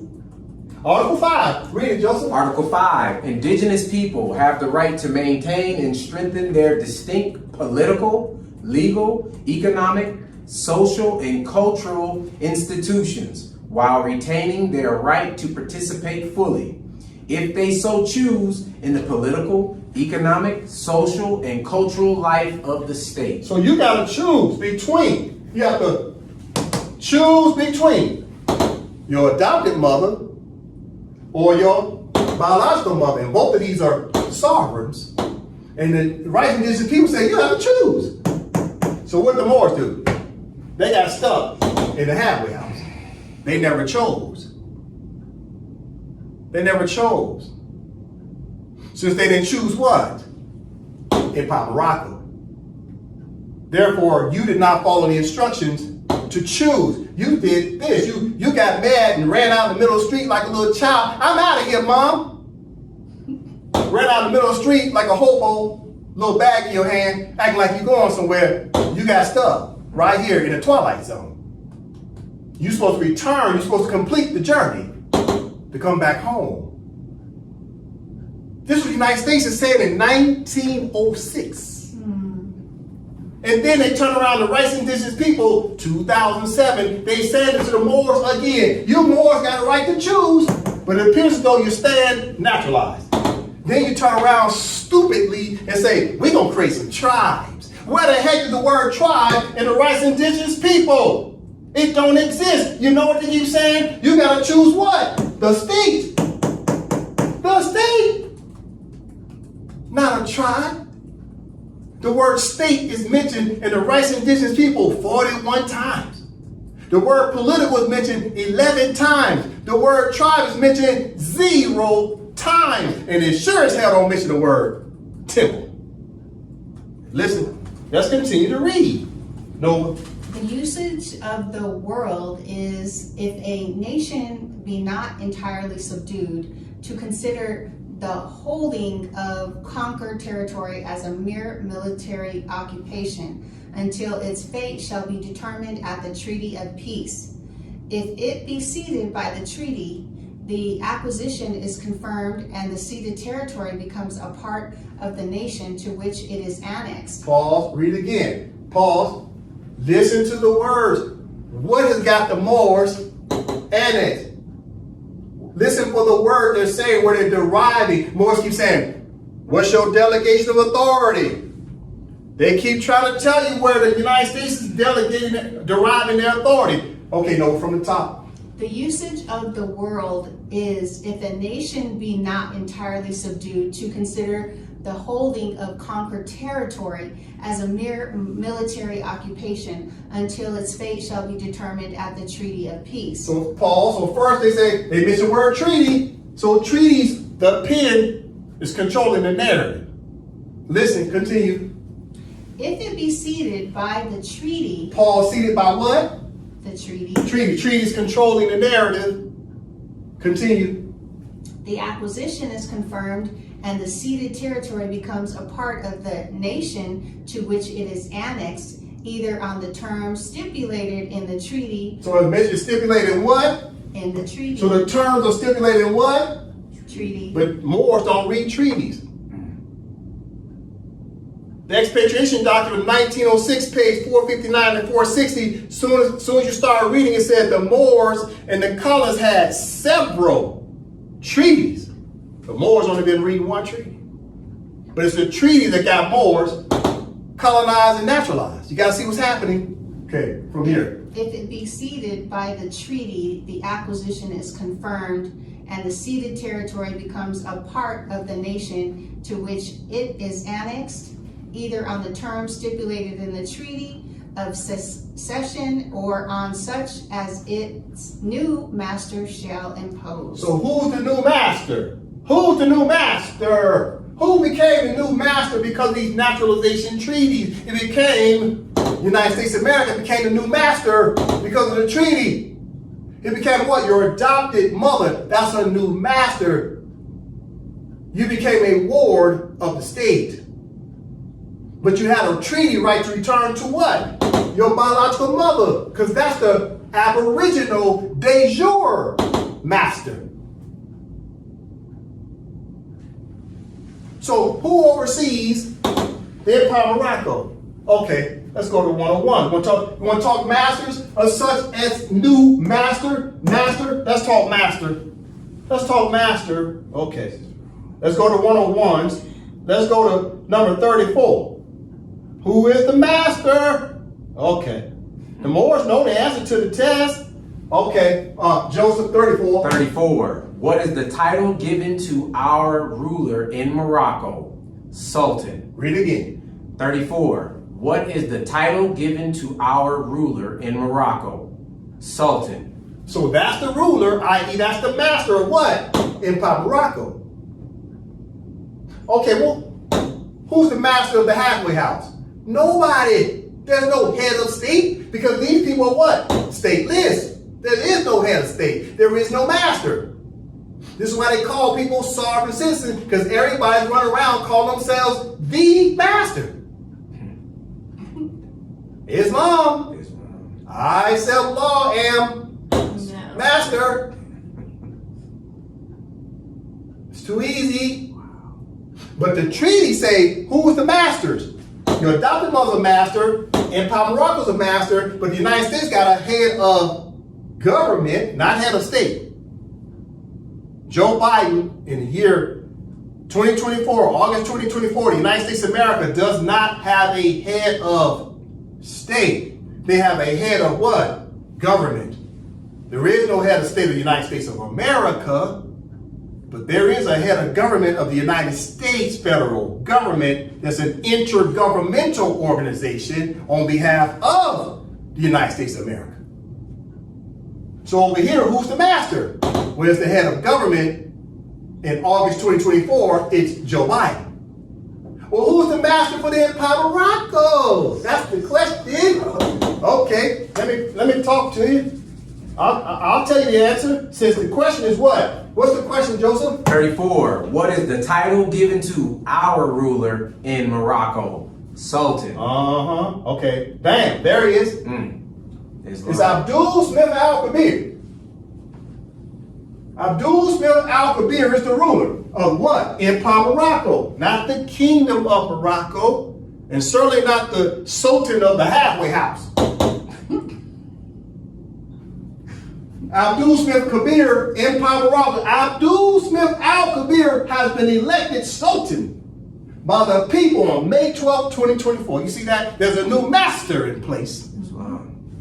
There hasn't been a master of the Empire Morocco since 1956. Muhammad V stepped down in 1956 after he signed the Franco-Morocco Agreement of March 2nd, 1956. And then he became a member state of the Kingdom of Morocco of the United Nations around November 1956. And what was the name of the state? Kingdom of Morocco. He agreed to become a king. Now they'll turn around and tell you he became king in 1957, but the reality is, through all his acts that he signed in 1956, he'd already acquiesced to be king. It just wasn't fully official until 1957, but he was already acting like a king, because the only way he could become a member state is to call his territory what? Kingdom of Morocco. And there is no sultan over the Kingdom of Morocco. But now there's a sultan over the Empire of Morocco. That's the instructions in the treaty, return to the empire. That's the sovereign. That's the master. Listen, who's the master? Show enough. So it's all about the new master. The new master shall impose. The new master shall impose what? Rights. What type of rights? Political, legal, and judicial rights of the Empire of Morocco. This is what Moors got to understand. Moors never read the expatriation document. They didn't read it. The Moors should admit it that they didn't read it. But guess who's reading it now? Moroccans. Listen. Okay, Noah. On such transfer of territory, it has never been held that the relations of the inhabitants which each other undergo any change, their relations with their former sovereign are dissolved, and new relations are created between them and the government which has acquired their territory. The same act which transfers their country transfers the allegiance of those who remain in it, and the law, which may be denominated political, is necessarily changed, although that which regulates the intercourse and general conduct of individuals remain in force until altered by the newly created power of the state. Okay. All right, let's read this part right here again. Start right here. On such transfer of territory, it has never been held that the relations of the inhabitants which with each other undergo any change. Their relations with their former sovereign are dissolved, and new relations are created between them and the government which has acquired their territory. All right, pause, read right here. Their relations with their Pause. So who is there? Who's the there they talking about? Moors. So the Moors what new relations with their former sovereign. Who's the former sovereign? Empire Morocco and the Sultan. It's the former sovereign. So then the Moors with their former sovereign of the Empire Morocco and the Sultan are dissolved, and new relations are created between them and the government, United States of America, which has acquired their territory. You see that? You see that? A new relationship is created. Then it says the same act which transfers their country transfers the allegiance of those who remain in it. The Moors remained in the jurisdiction of a foreign country that colonized and naturalized our land. We were in their jurisdiction. The word jurisdiction is important. What does jurisdiction mean? It means the government is claiming the land. That's the political tie. Political means government. Listen. So the allegiance of those who remain in it, remain in what? The jurisdiction of the new government, and the law, which may be denominated political, is necessarily changed, although that which regulates the intercourse and general conduct of the individuals remains in force until altered by the newly created power of the state. So we have to do what? Create what? New. What do we have to create? It changes once it's what? There's created power of the state. It has to be a new created power of the state. It's got to be what? Newly created power of the state. So what the Moors need to do? Create new powers. And they have to choose this. Powers of what? A state. Not a tribe and not a temple. You gotta understand what's happening here. Rights Indigenous people does not mention the word tribe for a reason. It says the word state 41 times. The Moors had to create a newly created power of the state. This came out in 1906. You know what they created? New powers of what? Religious organizations. You understand what's happening?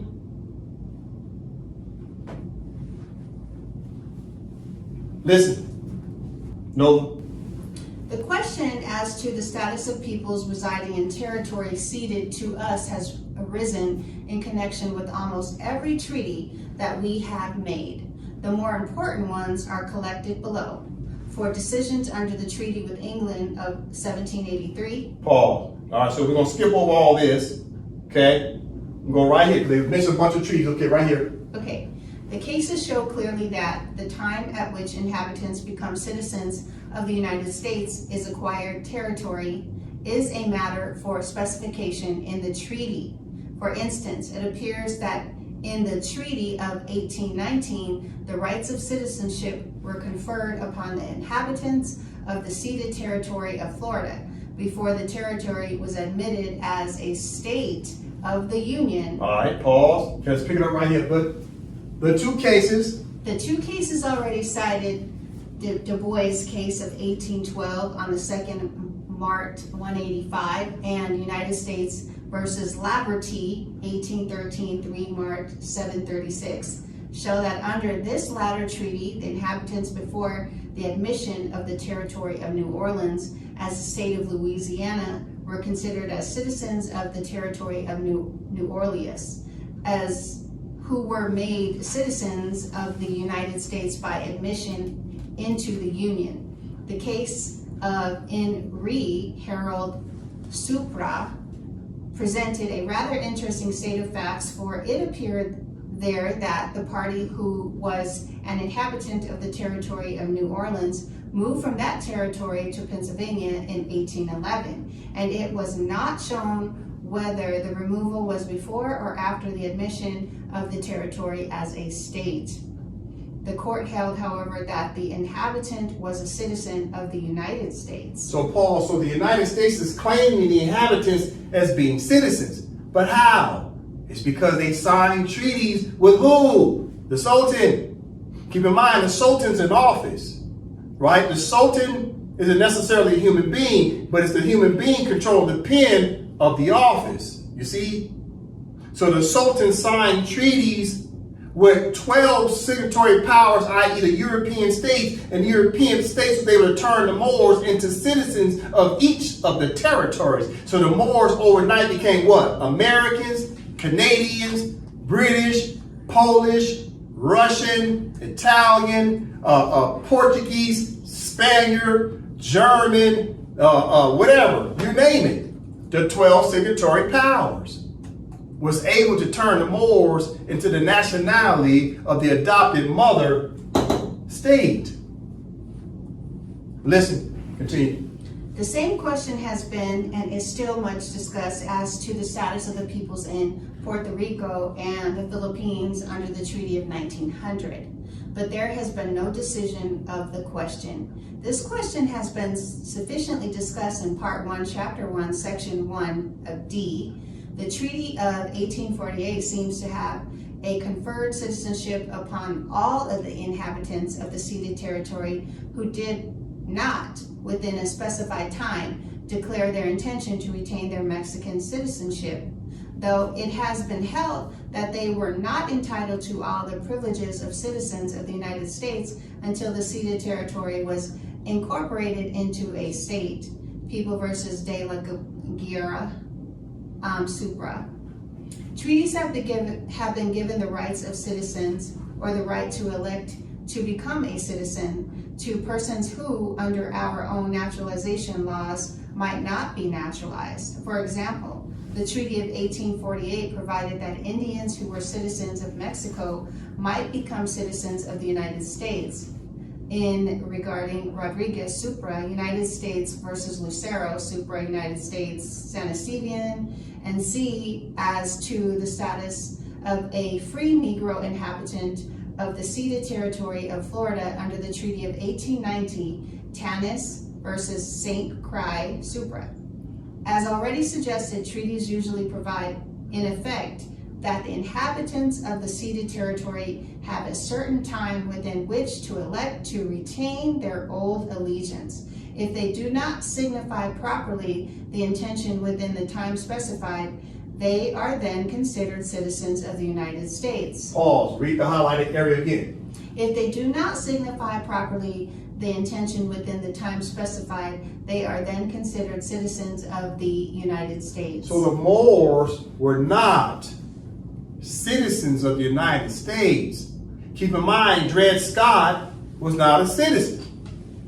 And that case took place in 1856 and was decided in 1857. And even then, Dred Scott wasn't a citizen because Dred Scott was what? A Moor. Moors were not citizens, i.e. Moors were not what? Americans. When did Moors become Americans? It wasn't until after what? 1865, when the United States started changing their constitution to start to recognize the Moors as being adopted Americans. So you got the 13th Amendment, 14th Amendment, 15th Amendment, right, to what? Their constitution. So these were constitutional powers, enumerated powers. Then they created a legislative act, commonly known as an implied powers, to create what? The Naturalization Act of 1870. That's a legislative act. Then they turned around and got a treaty right in 1880 when the Sultan confirmed the 13th, 14th, 15th Amendment, including the Naturalization Act of 1870. The Sultan confirmed that in 1880.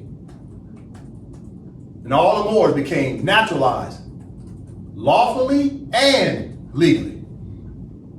Y'all see what's happening? But what are the Moorish-Americans being taught? Oh man, you see, 13th Amendment is unconstitutional.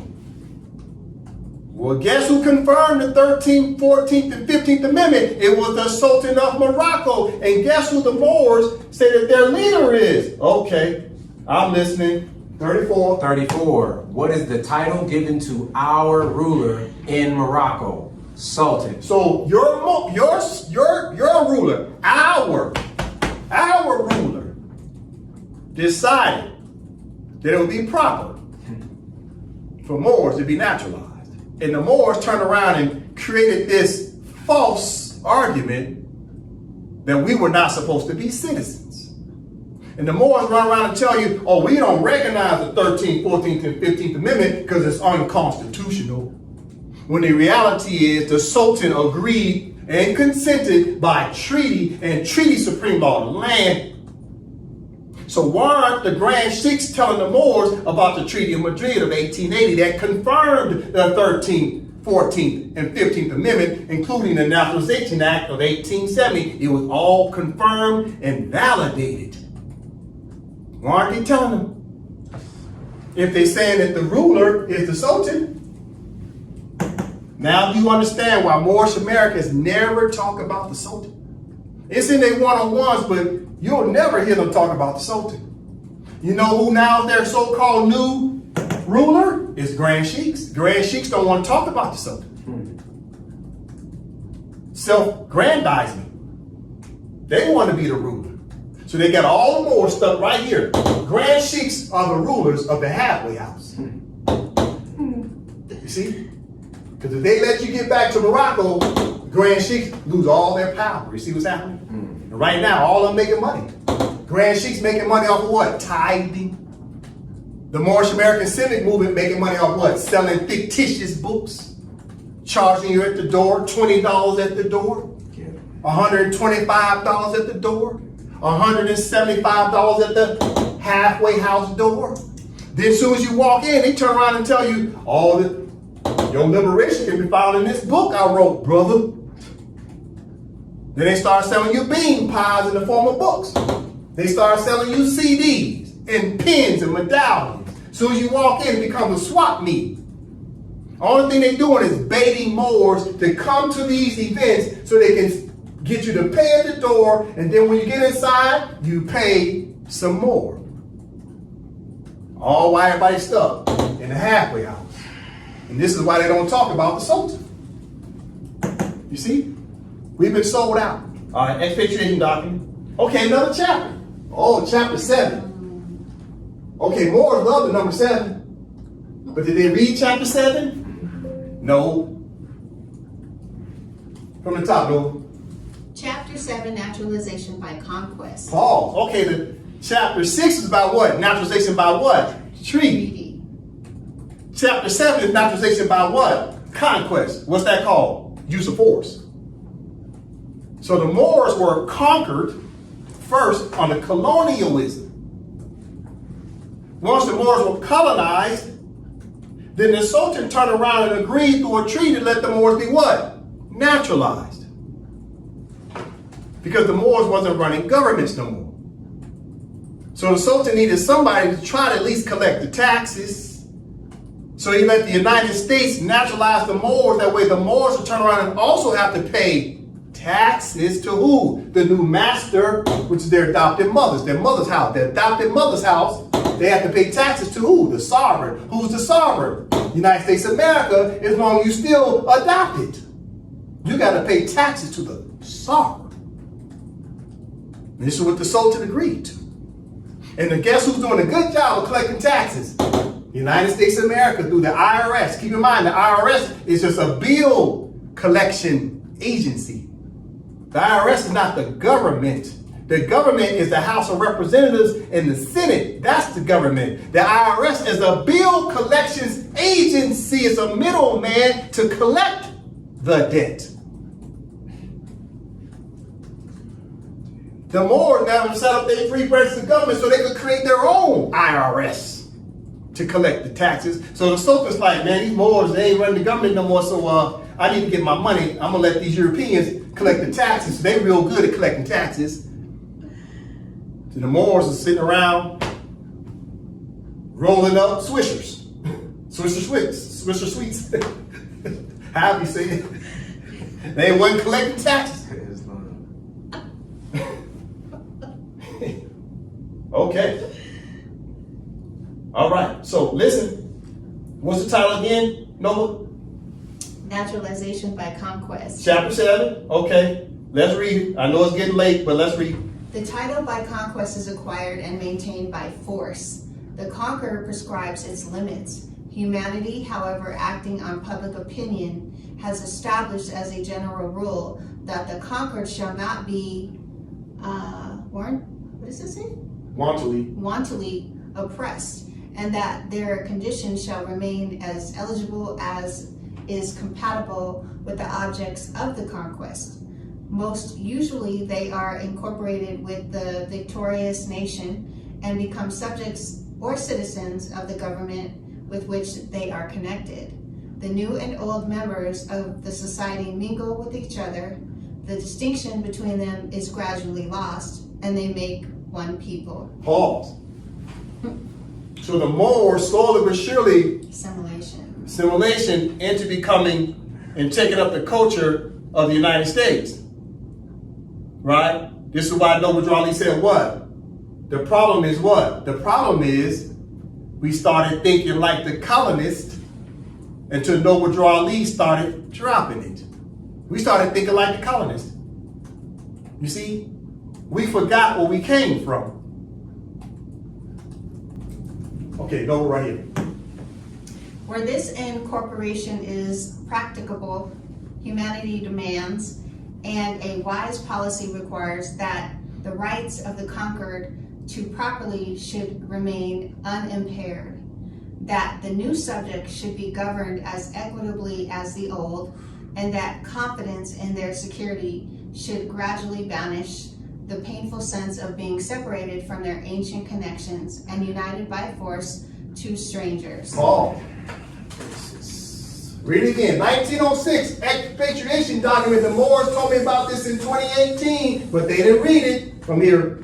Where this incorporation is practicable, humanity demands, and a wise policy requires that the rights of the conquered to properly should remain unimpaired, that the new subject should be governed as equitable as the old, and that confidence in their security should gradually banish the painful sense of being separated from their ancient connections and united by force to strangers. You see that?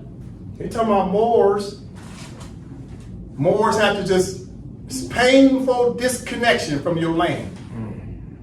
Now the Moors suffer from cognitive dissonance, but yet some of the Moors realize we're Moors, so we still suffer from the pain of separation from our homeland. We got pain as Moorish-Americans and black people, so we know something ain't right, but yet no one's reading what? The treaties. The treaties is the reason why the Moors have been naturalized and subjugated. But the Moorish-American teachers won't tell you about the several treaties. The United States is holding on to a legal and lawful colonization and naturalization status, political status over these Moors. And the Moors said, I'm out of here. They ran to the halfway house. Then they immediately became sovereign citizens and got in worse trouble because they went from the United States of America and they thought they were ascending higher. Because they said uplift fallen humanity. So they said we're going to uplift fallen humanity by becoming Moorish-Americans. But the reality is they didn't ascend, they descended. They went down. You went from a state down to stateless. And this is why people like Ron DeSantis, right? The governor of Florida. The governor of Florida, Ron DeSantis, will tell everybody, look, I'm sick of this woke activism. Ron DeSantis, the governor of Florida, tell you he's trying to pass what? Legislation to stop what? The woke activism. Why is he trying to stop the woke activism? Because everybody in the halfway house are nothing but demandants. And they're demanding something they don't have a right to. You only have rights by law. Where's your laws of the state? You ain't got no laws of that halfway house. That's a temporary state. So Ron DeSantis said, yeah, you're in the halfway house, but guess what? We're going to revoke your parole and send you back over here because Ron DeSantis knows that the governor of Florida, he still has what? Political, legal, and judicial jurisdiction over these people in the halfway house. Because he's going to bring them right back into the jurisdiction of the United States of America, gonna bring you back to reality. It's gonna be a reality check. You over here looking for this type of check of reparations, and Ron DeSantis is gonna give you a reality check of 3 to 5 years in jail. Because he's sick of the woke. because the woke is causing problems. But the problem is that Ron DeSantis, the governor, and the other 49 governors know that these Moors are actually the sovereigns of the land, but these Moors have not gone back into this status over here. They haven't returned to Morocco. Ron DeSantis knows the Moors have been sold out by their teachers. And Ron DeSantis, you look at him like he's an a-hole, but guess what? He knows you've been sold out by your own people. So he said, your own people ain't gonna tell you the truth. I might as well lock y'all up for acting a fool. Because y'all been fooled to believing that you already home and you at a halfway house. But your house is the Empire of Morocco. You see what's happening? So stop blaming Ron DeSantis, because Ron DeSantis knows you're Moor. But he also knows you're naturalized. He knows he has jurisdiction over your woke activism. You know what woke means? Woke means you still dealing with your stupor. You ever heard the word stupor? I mean, when you first wake up, your eyes are open, but it's kind of blurry. You halfway awake. Halfway. But there ain't no such thing as halfway crooks. You either go all the way or you don't. And until you go all the way home, you got to abide by your mother's house rules. So every time you start that woke talk in Florida, guess what Ron DeSantis hit you with? A left, right, left. You're toothless. You see what's happening? You better stop that woke stuff. You want to be woke, you better be wide awake and study treaties and come back home. Continue. When the conquest is complete and the conquered inhabitants can be blended with the conquerors or safely governed as a distinct people, public opinion, which not even the conqueror can disregard, imposes these restraints upon him, and he cannot neglect them without injury to his fame and the hazard to his power. So right here again, when the conquest, read it. When the conquest is complete and the conquered inhabitants can be blended with the conquerors or safely governed as a distinct people, public opinion, which not even the conqueror can disregard, imposes these restraints upon him, and he cannot neglect them without injury to his fame and the hazard to his power. So what's the United States saying here? Well, first of all, these Moors are going to blend into the society of being citizens of the United States. And that now that he's done this to the Moors, he's responsible for him. Because now he's the new adopted mom and dad of the Moors under naturalization, or if he naturalizes the Moors under what? Capitulation. What is capitulation? What is the regime of capitulation? Where it's the government by what? Military force. Remember, this is naturalization by what? Force, right? Naturalization by force. Let's go to it again. Conquest. What does conquest mean? They tell you off the top. What does conquest mean? It said, but a few cases have arisen in the course in which the status of people, pause, right here. The title, you got it? The title by conquest is acquired and maintained by force. You see that? So if the colonists colonize you by force, now they're responsible for you. So they're responsible for you if they take your land by force, or they're responsible for you if they naturalize you. So since they turn around and they use of force at first, that's colonization, then they turn around and instituted naturalization by treaty. Now they're obligated by contract to take care of the Moors. And if they don't do it, then there's consequences. You see what they said in the last sentence? Watch what the colonists said. Listen to what they said. Okay, watch. It says, when the conquest is complete and the conquered inhabitants can be blended with the conquerors or safely governed as a distinct people. How do they govern you as distinct people? Or they say, oh, you can have a tribe, but tribes is a state within a state. You see? So they love it when Moors say they got a Moor science temple, and they love it when Moors say they got a tribe, because you're still being governed. Even as you're distinct people, you're still being governed. You see what they say?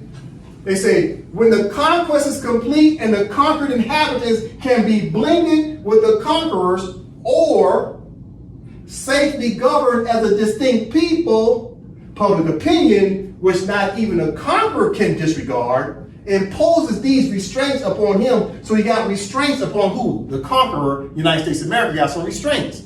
Listen, and he cannot neglect them without injury to his fame and his hazard to his power. So the United States, once they adopt the Moors, they're responsible for him.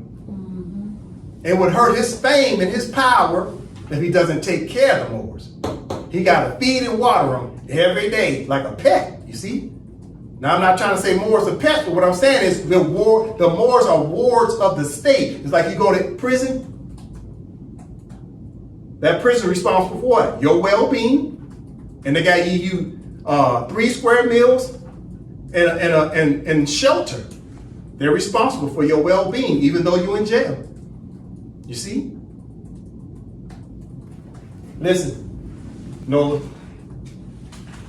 It may not be worthy of remark that it is very unusual, even in cases of conquest, for the conqueror to do more than to displace the sovereign and assume dominion over the country. The people change their allegiance, their relation to their ancient sovereign is dissolved, but their relations to each other and their rights of property remain undisturbed. All right, so listen, I'm going to start closing up here, but this last paragraph says, it may not be unworthy of remark that it's very unusual, even in cases of conquest, for the conqueror to do more than to displace the sovereign and assume dominion over the country. The people change their allegiance. Their relations to their ancient sovereign is dissolved, but their relations to each other and their rights of property remain undisturbed. So he's saying right here, the people, the Moors, change their allegiance. Their relations to their ancient sovereign, their relations to the Empire of Morocco and the Sultan is dissolved. They took on a new allegiance. Listen. You see it? These are Moors of Philadelphia. They have pledged allegiance. They have accepted their naturalization status. And they're pledging allegiance to the United States of America, stars and stripes. This is a new allegiance. They know they've been conquered. They know they've been naturalized. And they pledged allegiance to the Empire, to the United States of America's flag. You know what this flag is to the Moors? A surrender flag. The Moor Science Temple is waving a surrender flag. That's what it is, a surrender flag. They surrendered their land, they surrendered their sovereignty, and they no longer pledge allegiance to the ruler, commonly known as who? The Sultan. They're surrendered to this flag of a new master. And that new master has a head of government called the President of the United States. They've acquiesced and surrendered on the United States flag, while at the same time pretending like the Kingdom of Morocco's flag gives them some type of Moorish protections or recognition. You see the game that's being played? Now, I have nothing against the Kingdom of Morocco's flag because that's the national flag of the Kingdom of Morocco, but the Kingdom of Morocco's Constitution of the year 2011, Article 4, says that's the Kingdom of Morocco's flag, and the Kingdom of Morocco's Constitution does not recognize Moors whatsoever. The Moors recognize this flag right there. That's your new sovereign flag of your adopted mother. So what did the Moors do? They went over in the halfway house and got the Kingdom of Morocco's flag.